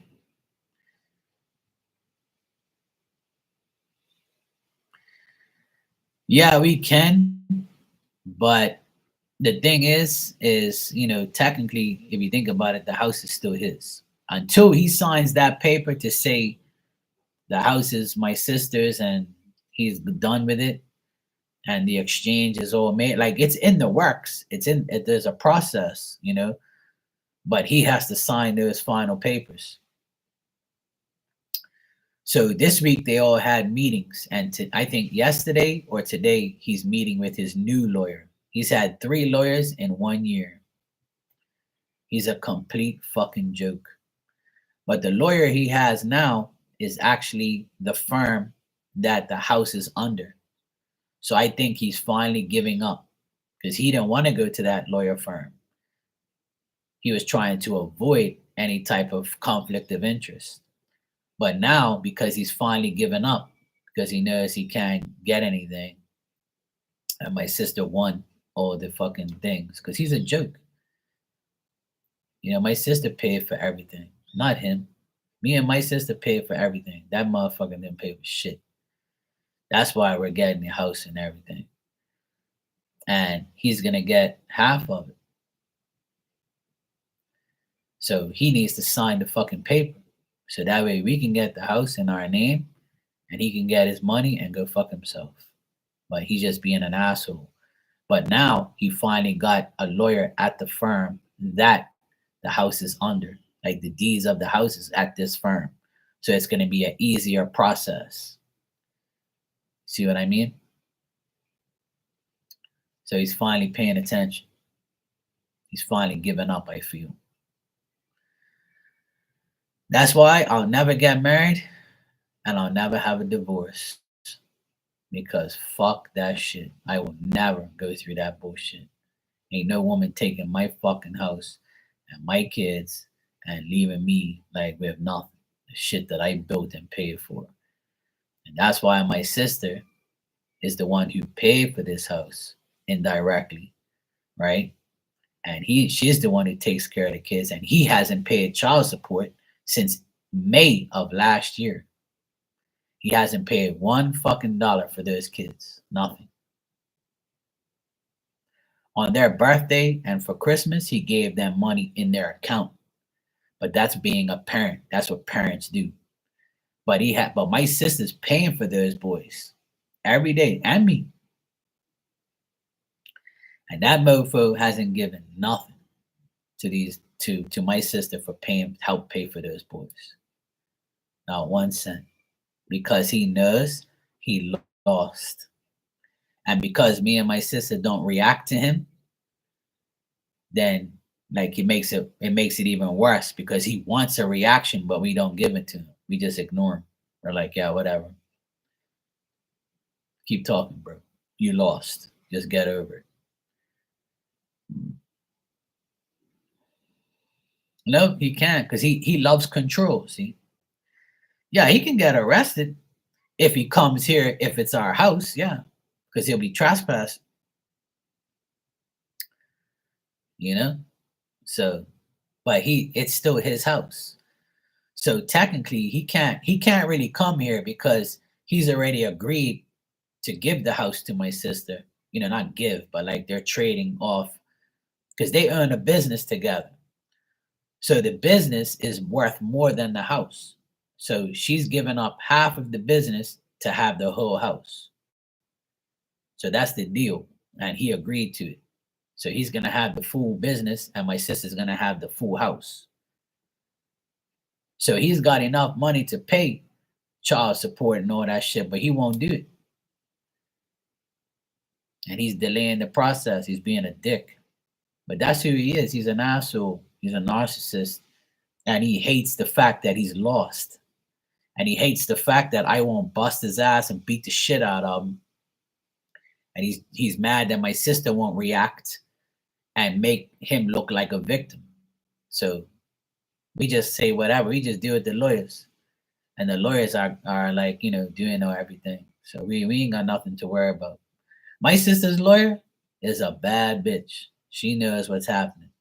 She is top notch. My sister, she got word of this lawyer because two of her best friends, like, got this lawyer when they got a divorce. And if it wasn't for this lawyer, my sister wouldn't get none of this shit because she's badass. But my sister paid good money because, see, my sister's got money and my brother-in-law don't. My brother-in-law ain't got no money. He's a broke motherfucker. He ain't got shit. And that's why he's been through 3 lawyers because he's fucked. He can't hold a lawyer. He can't even save money. So my sister just got money and she got a top-notch lawyer and she fucking beat him. But see, he can't handle it. He's fucked.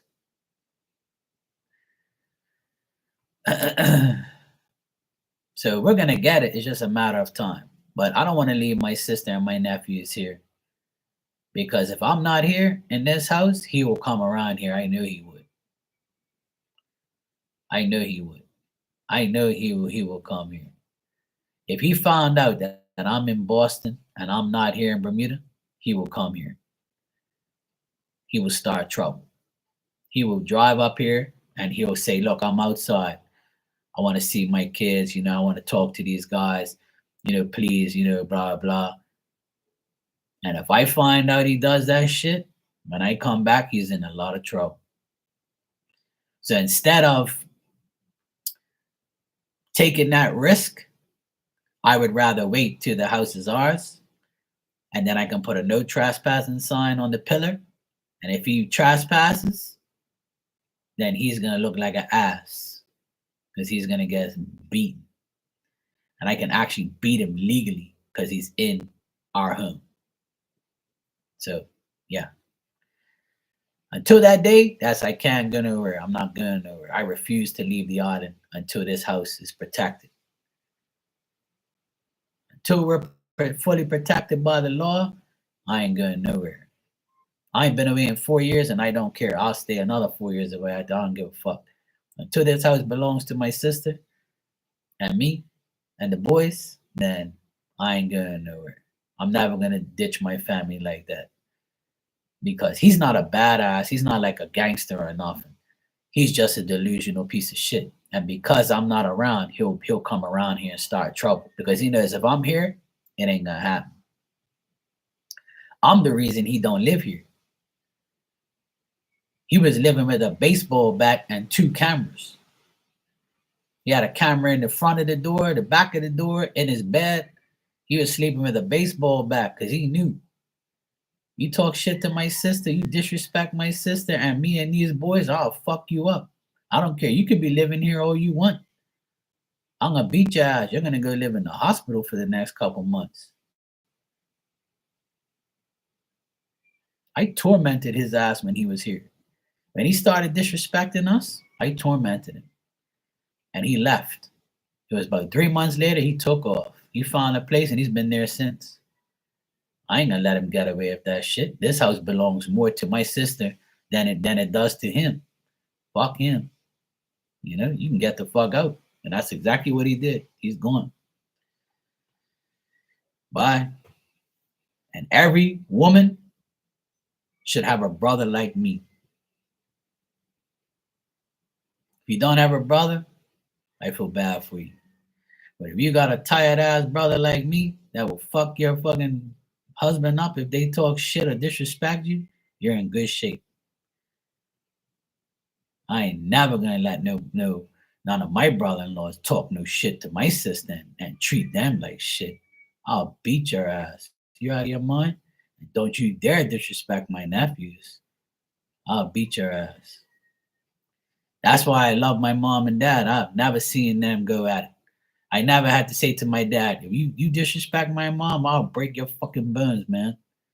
I never had to talk like that to my parents or my dad or anything like that. My dad and mom, they have a almost perfect relationship.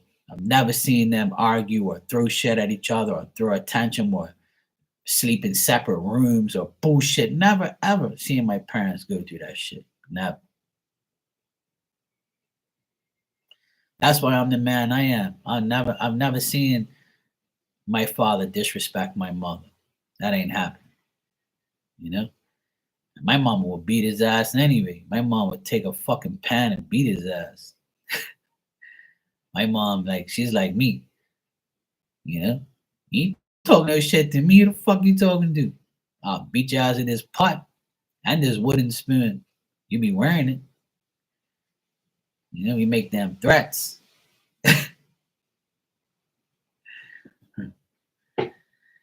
That's why I'm the man I am today. I honestly, my dad is a pain in the ass, and my mom is too. But their relationship is what made me who I am. I never seen them go at it. I've never seen them fight each other. I've never seen them beat.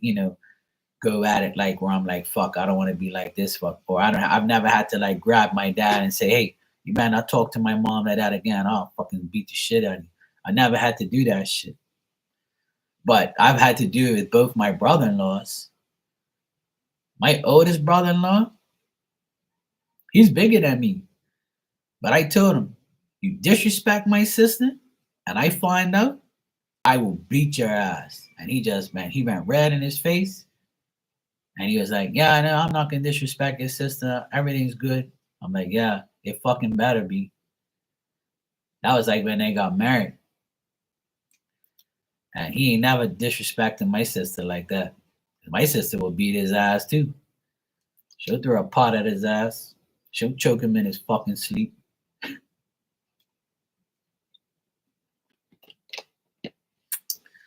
And my youngest sister, that's where I had to take charge. Hey Aquarius, how are you? How you doing, sweetheart? You good? Hey, sweet cheeks. So yeah, man, I never had to really like, I've never liked my youngest brother-in-law. I never liked him. Never ever. Because I knew he was grimy. I knew he was a piece of shit, controlled, narcissistic freak. Because his dad was like that with his mom. His brother was like that with his wife. So he had a bad example growing up. So he was cool for a long time. And then these last 4 years, he went off it. Like he started working with my sister a lot. They were working together. And after like a year, shit went downhill. After 2 years, it was even worse. And this last year, it was like, yeah, it's time to get rid of you. All right, Ninja, take care.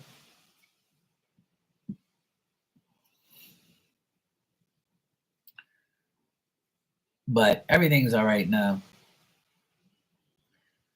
It's all coming to an end. Like I say to everybody, every day that goes by, we're getting closer to the goals that we have and the situations to unravel and to resolve. That's how you gotta look at it. Every day that goes by, you're getting closer to getting what you want, to doing what you want. Even if you feel like you're not going nowhere or you got setbacks, just remember that every day that goes by, you're getting closer and closer to what you need to be done, what needs to be done, what needs to be said, what needs to be resolved, what needs to happen, what lessons need to be learned. Every day that goes by, you're getting closer. So each day that goes by, just know that, hey, look, maybe it's going to be tomorrow. Maybe it's going to be next week. Maybe it's going to be next month. Maybe it's going to be next year. At least you're getting closer and closer and closer. That's how you got to look at it. You don't have to, but that's my opinion. And that's what I do. I just, say, you know what, today went by. I'll get there. Today it didn't happen. Tomorrow it will. Tomorrow it don't happen. All right, well, maybe it's the next day. Maybe it's the next day. Maybe it's the next day. Same thing with my car. It didn't happen today. Maybe tomorrow. Maybe next week. Eventually I'll get it. And if not, I'll have to deal with something else. Fuck it. Who cares?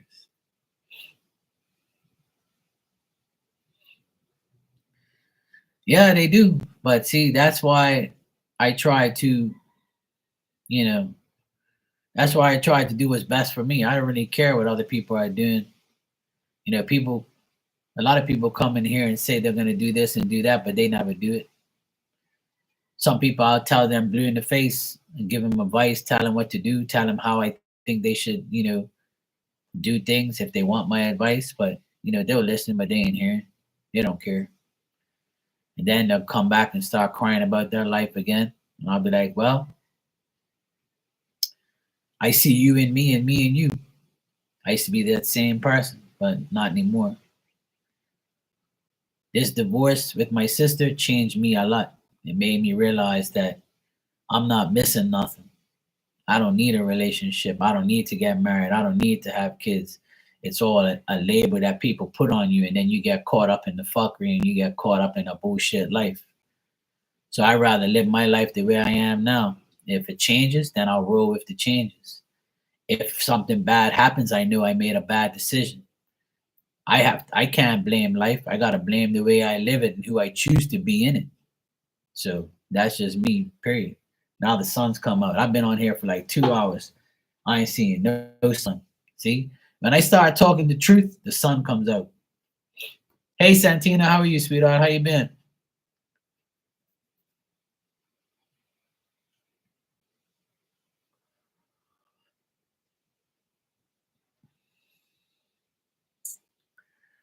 What can I do? All I can do is just be me and do what I have to do. I don't really give a shit about what anybody else is saying, doing, living. You want to live your life that way, you go ahead. One day you'll say to me, you know what, Mark, I finally woke the fuck up. I finally got what I want. I finally did the right thing. I finally listened to you. I finally, I needed time. Leave me alone. I needed time. My sister was the same way. When she went through her divorce in the beginning, she was negative all day. I hate that bastard. I hope he dies. I'm like, hey, don't say that shit. Don't say that shit. Stop. Let it go. I'm been with this motherfucker 20 years. Nah, nah, nah. I said, look, you're one of 1 billion fucking billions and billions of people that have had a divorce. I said, do you know that majority of the people that come into my room on my channel are divorced? Do you know that? At least 70% of the people that come in here are divorced. Who fucking cares? You made a bad mistake. It's life. We're human beings. We gave that person a try. We gave that person a chance. It didn't work. Fuck it. Don't grudge yourself for it. Don't disrespect yourself for it. Don't care about that person anymore. Just move on. Oh, but you make it sound like it's so it is easy. Stop dwelling on your past and stop dwelling on people that are no longer in your life or wasn't the right person in your life. And don't try and find the right person in your life. Find you. You got to find yourself. You got to find you got to find you. You got to find who you are. Once you find out who you are, because that person you divorced was changing you, was manipulating you, was destroying you, was controlling you, was doing whatever to you. And you blame that person, but the person that needs the blame is you. You got to look in the fucking mirror and say, look, I made a mistake. I know it's my fault. Now I need to move on with my life. Now I need to make my life better for me, for my children, for my job, for my life. I need to take care of me. And then once you do that, everything will change. The door goes open. Look, boom. You know how they say God opens up the pearly gates in heaven for you? That's exactly what happens. He opens up heaven on earth. He says, you finally woke the fuck up, dumbass. You made a bad choice. Now you made a good choice. You're taking care of you. You're being an ultimate mother to your children. You're being an ultimate father to your children. You got another job. You changed your life. You made your life better. So now here's your reward. We're opening up the pearly gates, and now you get to live heaven on earth. It's that simple. And people say, well, Mark, I want that bastard to get karma. I want this hoe to get karma. She left me. She cheated on me. Wham, wham, wham. Guess what? You're to blame and no one else. You made the decision to deal with that person. And don't tell me you didn't get no red flags.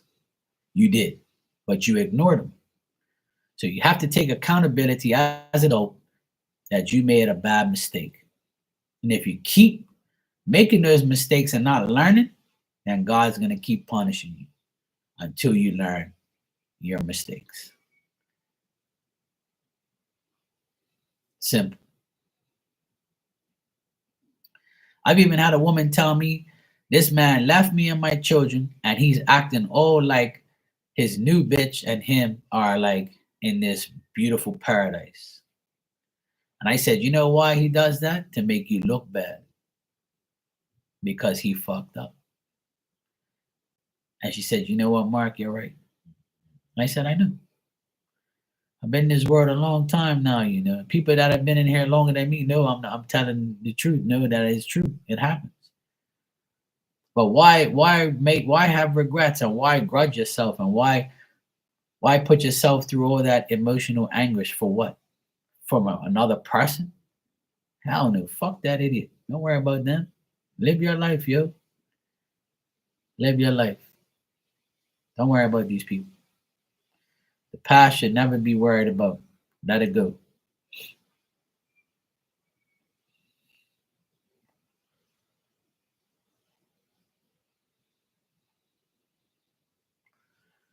The emotional trauma is hard because you allow it to be. You see what I'm saying? If you take accountability, then that trauma goes away because you understand that you were at fault. But some people don't want to take the blame. They just keep blaming that person. But who gave that person a right to your heart? You. You gave them a right to come to you. You're still giving them a right to be in your life. You're still consuming their energy. So you're at fault. That's why there's a delete button. When you're on your computer or your phone and you want to get rid of something and you don't want it no more, what do? You press delete, right? So why you can't do it when it comes to those people? Because you don't want to. If you want a photo on your phone, you leave it there. If you don't want it there no more, you delete it. So why you can't delete that person? Block and delete. And F off. That's what you gotta do. You gotta get rid of that shit. Leave that shit alone. Get rid of it. See, people ain't like me. Me, I do that shit all the time. I don't need nobody. Fuck you. Uh-uh. My saying, and has been my saying for a long, long time. I always say to people that disrespect me, I say, you'll need me before I need you. And I'll guarantee that. You will need me before I need you. Like fuck somebody need you. But you'll need me though. And if you don't need me, that's even better for me. That way I don't have to deal with you no more.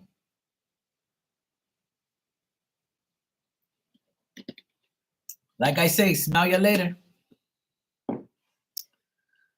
Bye.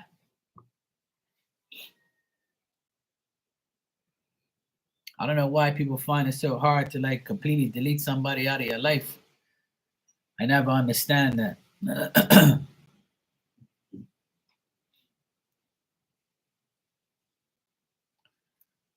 Me, I have joy in doing that.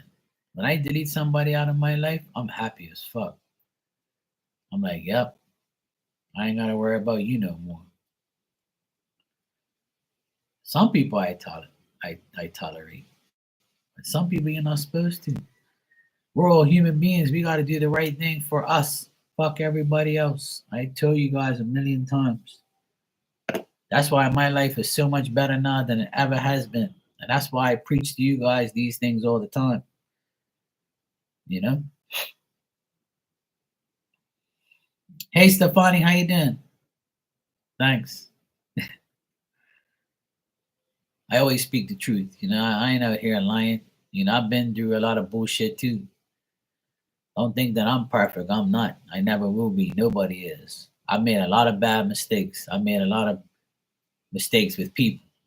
And I won't be making them again. And if I do, it's on me. I take full accountability of my actions. If I'm wrong, I'll admit it. If I did something that I know is not right, I'll make it right. If I'm wrong, I'll admit it. I'm a fucking grown ass man. It's cool. Admitting my faults and admitting I ain't perfect is fine. Nobody is.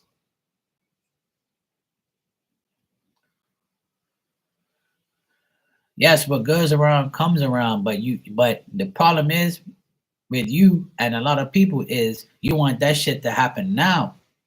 You want that person to get now. It's not meant for you to like um want that person to get it now. It's not your control. You're not in control of someone's karma. You're not control of what someone has to like, what how someone has to suffer. You see what I'm saying? That's up to God. He's got him on that. God's got that person on the list.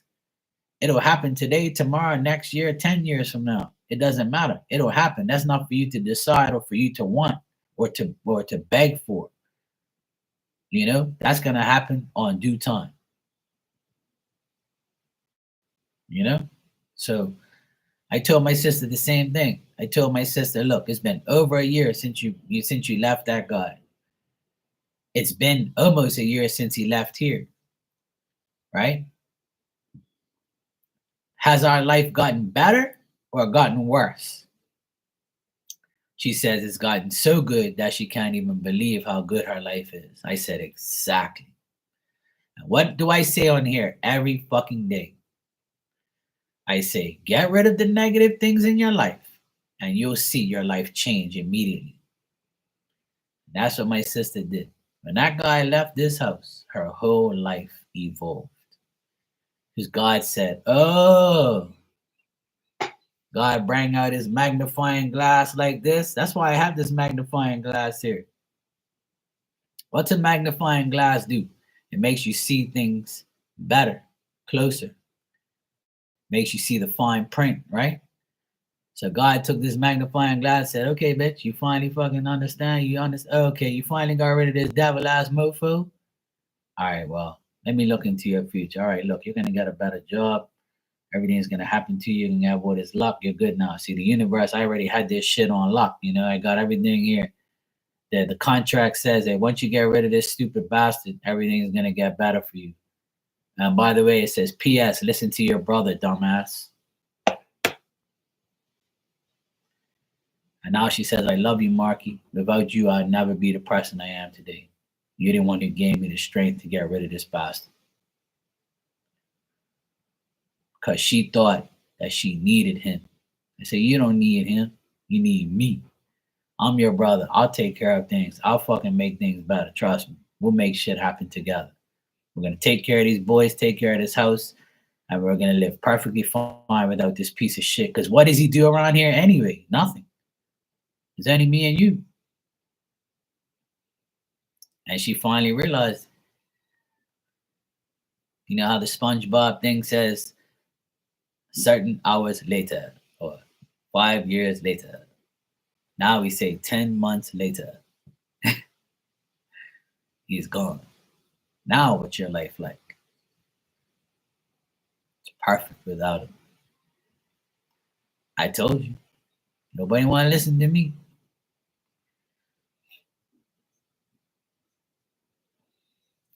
And I know a lot of people that I personally wished karma on,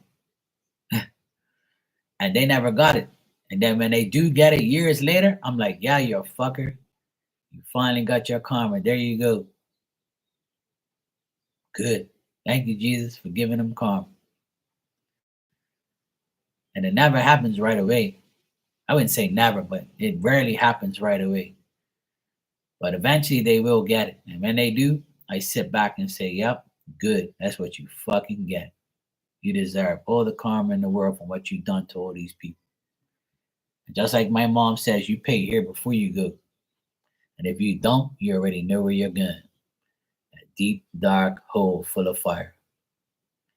Get prepared. Not my problem. You're eating, chilling, hoping everyone had a good day. It's Friday night here. Yes. All's good. Eating and chilling sounds good.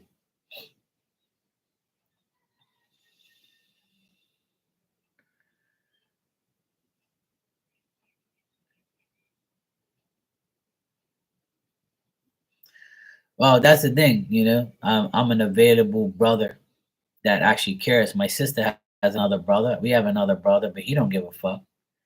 My older brother can't take care of himself, let alone my sister or defend my sister. He sees my ex brother-in-law more than I do and more than us, and he don't even say nothing to him. He don't threaten him. My brother's a pussy. He ain't gonna do nothing.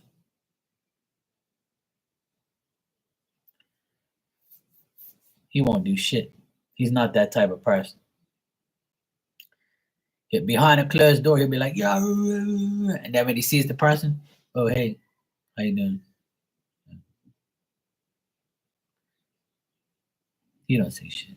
He ain't gonna do nothing. But me, on the other hand, that's different. I can't wait to see you. Because when I see you, I'm gonna embarrass you. I'm gonna make you look like an idiot. I've already done it. Last Friday, I'll never forget it. Last Friday, he came across the fisherman guy that I was getting fish from. I see him coming towards me in the car. I was on the sidewalk. He was with his girlfriend in the car. As soon as he lined up with me, he made eye contact with me. I went like this and I said, Fupussy. And when he saw me do that, he turned his head and he took off. And he must have said, fuck. Mark's gonna kill me if he sees me. So I torment him. See, I threaten him. I make him think about me. And that night, last Friday night, he probably went home and thought about that shit. He's like, Mark's gonna fuck me up, and if he ever sees me. I've been talking all this shit about him. I've been lying about him. I've been disrespecting his sister and his nephews and his family. I've been running my mouth, and he finally saw me. But when he sees me in person, I am gonna shit myself. And he probably had nightmares about me that night. No, Mark, no. And his girlfriend probably woke him up. It's okay, it's okay. Mark's not here, it's only me. He's like, oh, fuck, another bad dream. Mark was strangling me. Good. Hope you dream about me every night. Fucking piece of shit. I really do. Hopefully he dreams of me every night, choking his fucking ass. Beating him. That's one thing I despise in this world is a man who treats women like shit. I can't handle that. That's what fucking pisses me off.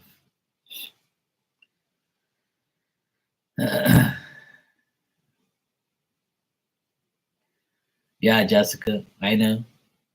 Yeah.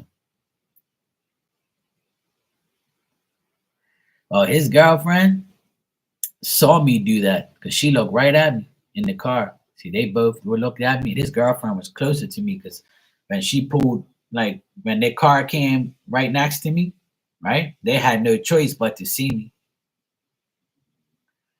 I looked right at him though, but she probably was like, "Who's that?" But she don't know who I am. I don't even know who she is. I just saw a picture of her. She's ugly as fuck. So at least when you leave somebody, go after somebody better. He went after somebody like that's not even. She didn't even look like a woman really. She looks like a tranny or whatever the hell she is. I have no idea. But anyway, she looked right at me with her Coke bottle glasses. When she saw me go like that, she was like, "Who the fuck's that guy?" That's my brother. That's my ex-brother-in-law. He wants to kill me. Oh fuck, that's who he is? Oh, you're in trouble, bro. He's like 3 times your size. He's gonna fuck you up. Nothing to do with me. She probably like, oh shit, that guy's crazy. And there's pure traffic around. So people saw me like, but I didn't care. What are you gonna do?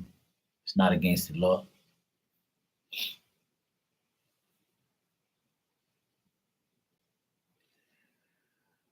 Well, that's the thing.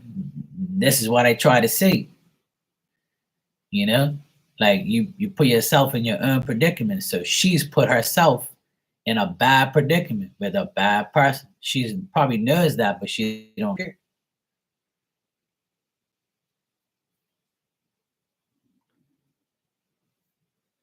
Well, Stefani, that's what I just finished saying earlier. That like he's been provoking me so much, right? On through lawyers' letters. Like he doesn't say that shit publicly. He probably tells a few people about me, but no one's come to me and said, "Hey, Mark, your ex brother-in-law said you did this." Nobody comes and tells me that shit. but with the lawyers, he'll talk shit about me through a lawyers meeting, right? And he's trying to like convince the lawyers that I got overpaid to do a job at this house and all this bullshit. Man, I already proved it back in April. I already gave all the information that he was lying. That's why his first lawyer left him, because he lied to her about everything. So she's like, look, I ain't got no time for you little petty little immature ass.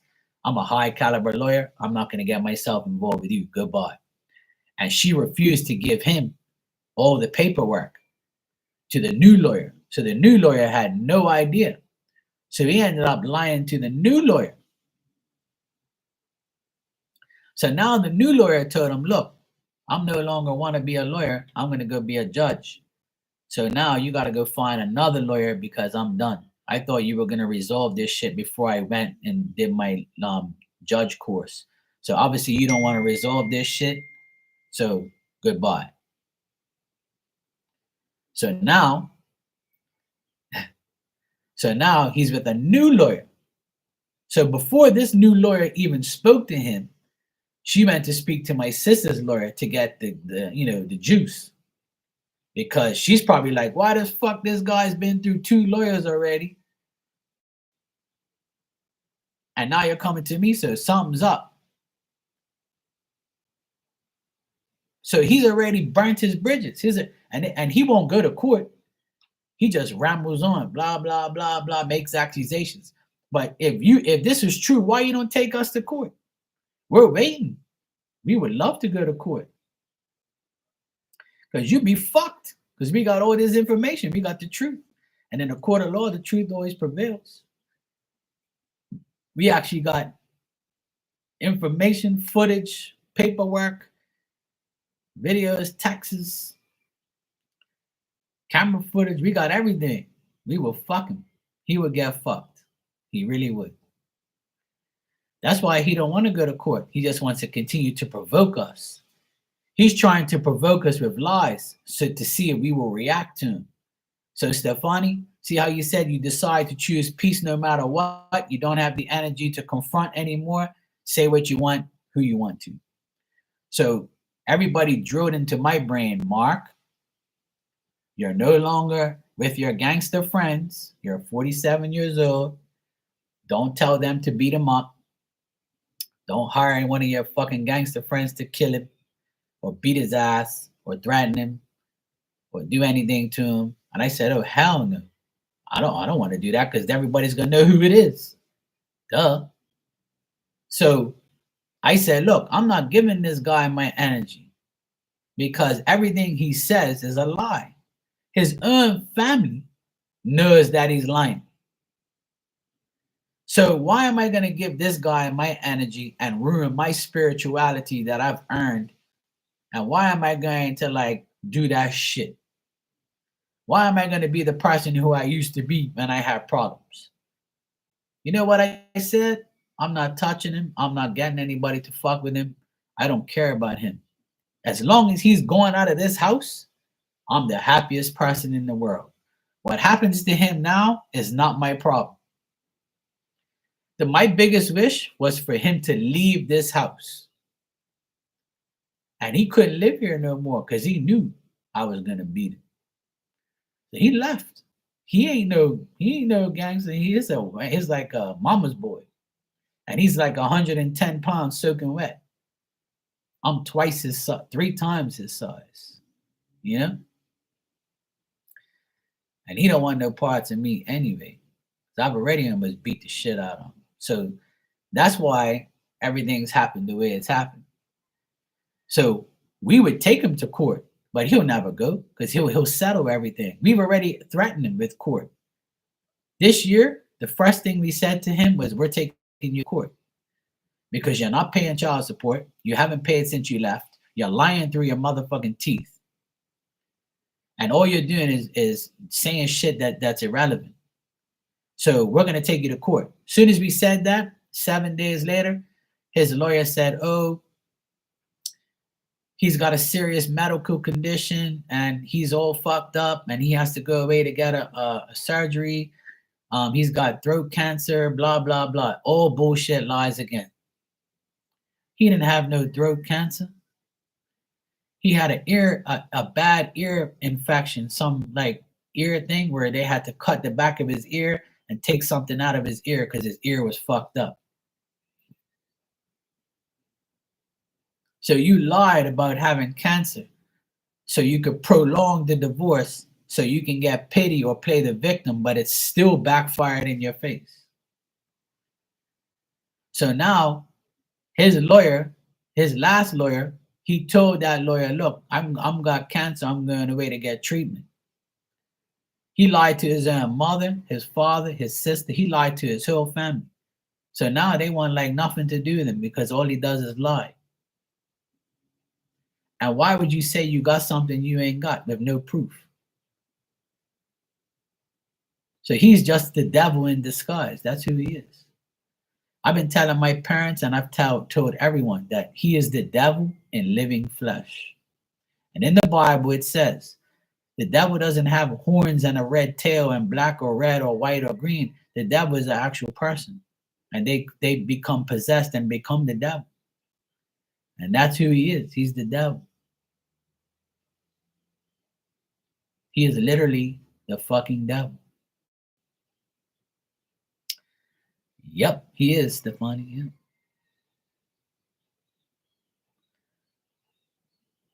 Yeah. Listen, the guys who I grew up with, they've come to me already. And they said, Mark, you want me to deal with the guy or what? He cheated on your sister and he disrespected you. You want me to fuck him up now or what? I'm like, look, don't touch the guy. Leave him alone. Leave him alone. I want God to deal with him. That's the best punishment. They're like, you sure? Anytime you need us, look, we'll just go around his job and just slap the shit out of him. When we see him, we'll beat him. I'm like, nah, don't do it. Leave him alone. You sure? Yep, I'm sure. Don't do nothing to him. Leave him alone. All right, bro. Anytime you need us, let us know. Because that's where I grew up. I grew up around guys that would do that shit. But I don't want that. That's not the right thing to do. That's not what I want. That's not what I want personally. I want him to get calm from God. That's what I want. I want him to suffer every day knowing that he gave up the best woman and the best children and the best brother-in-law and the best house and the best life that he possibly had for nothing. I want him to suffer. I want him to suffer every day knowing that he made the biggest mistake of his life. That's what I want. I don't want him to get beat up because that's easy. That ain't going to change him. You get beat up, you still the same jackass. Beating him ain't going to solve no problem. See what I'm saying? That's why I don't care about all that fighting and violence and shit. That shit ain't going to solve nothing. It ain't going to solve a damn thing. Because if that was the case, I would have been done. Fuck that. I don't want that shit. I don't want that on my conscience.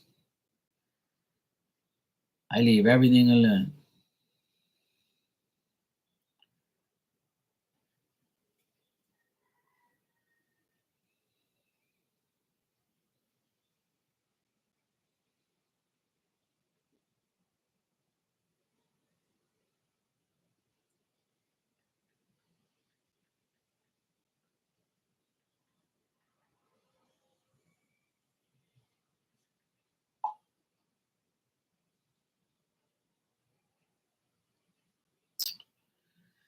Anyway, I gotta get out of here because I gotta go pick up my sister in a few minutes. And I need to go take my dog outside. And I'm gonna go feed her too. I'll be back on tonight for show. But stay positive. Don't use violence. Just use God to deal with the people. You plan, God laughs. God will deal with all the karma. Don't worry. He'll get them. You got to answer to him at the end of the day anyway. That's why I leave it in his hands. It's simple.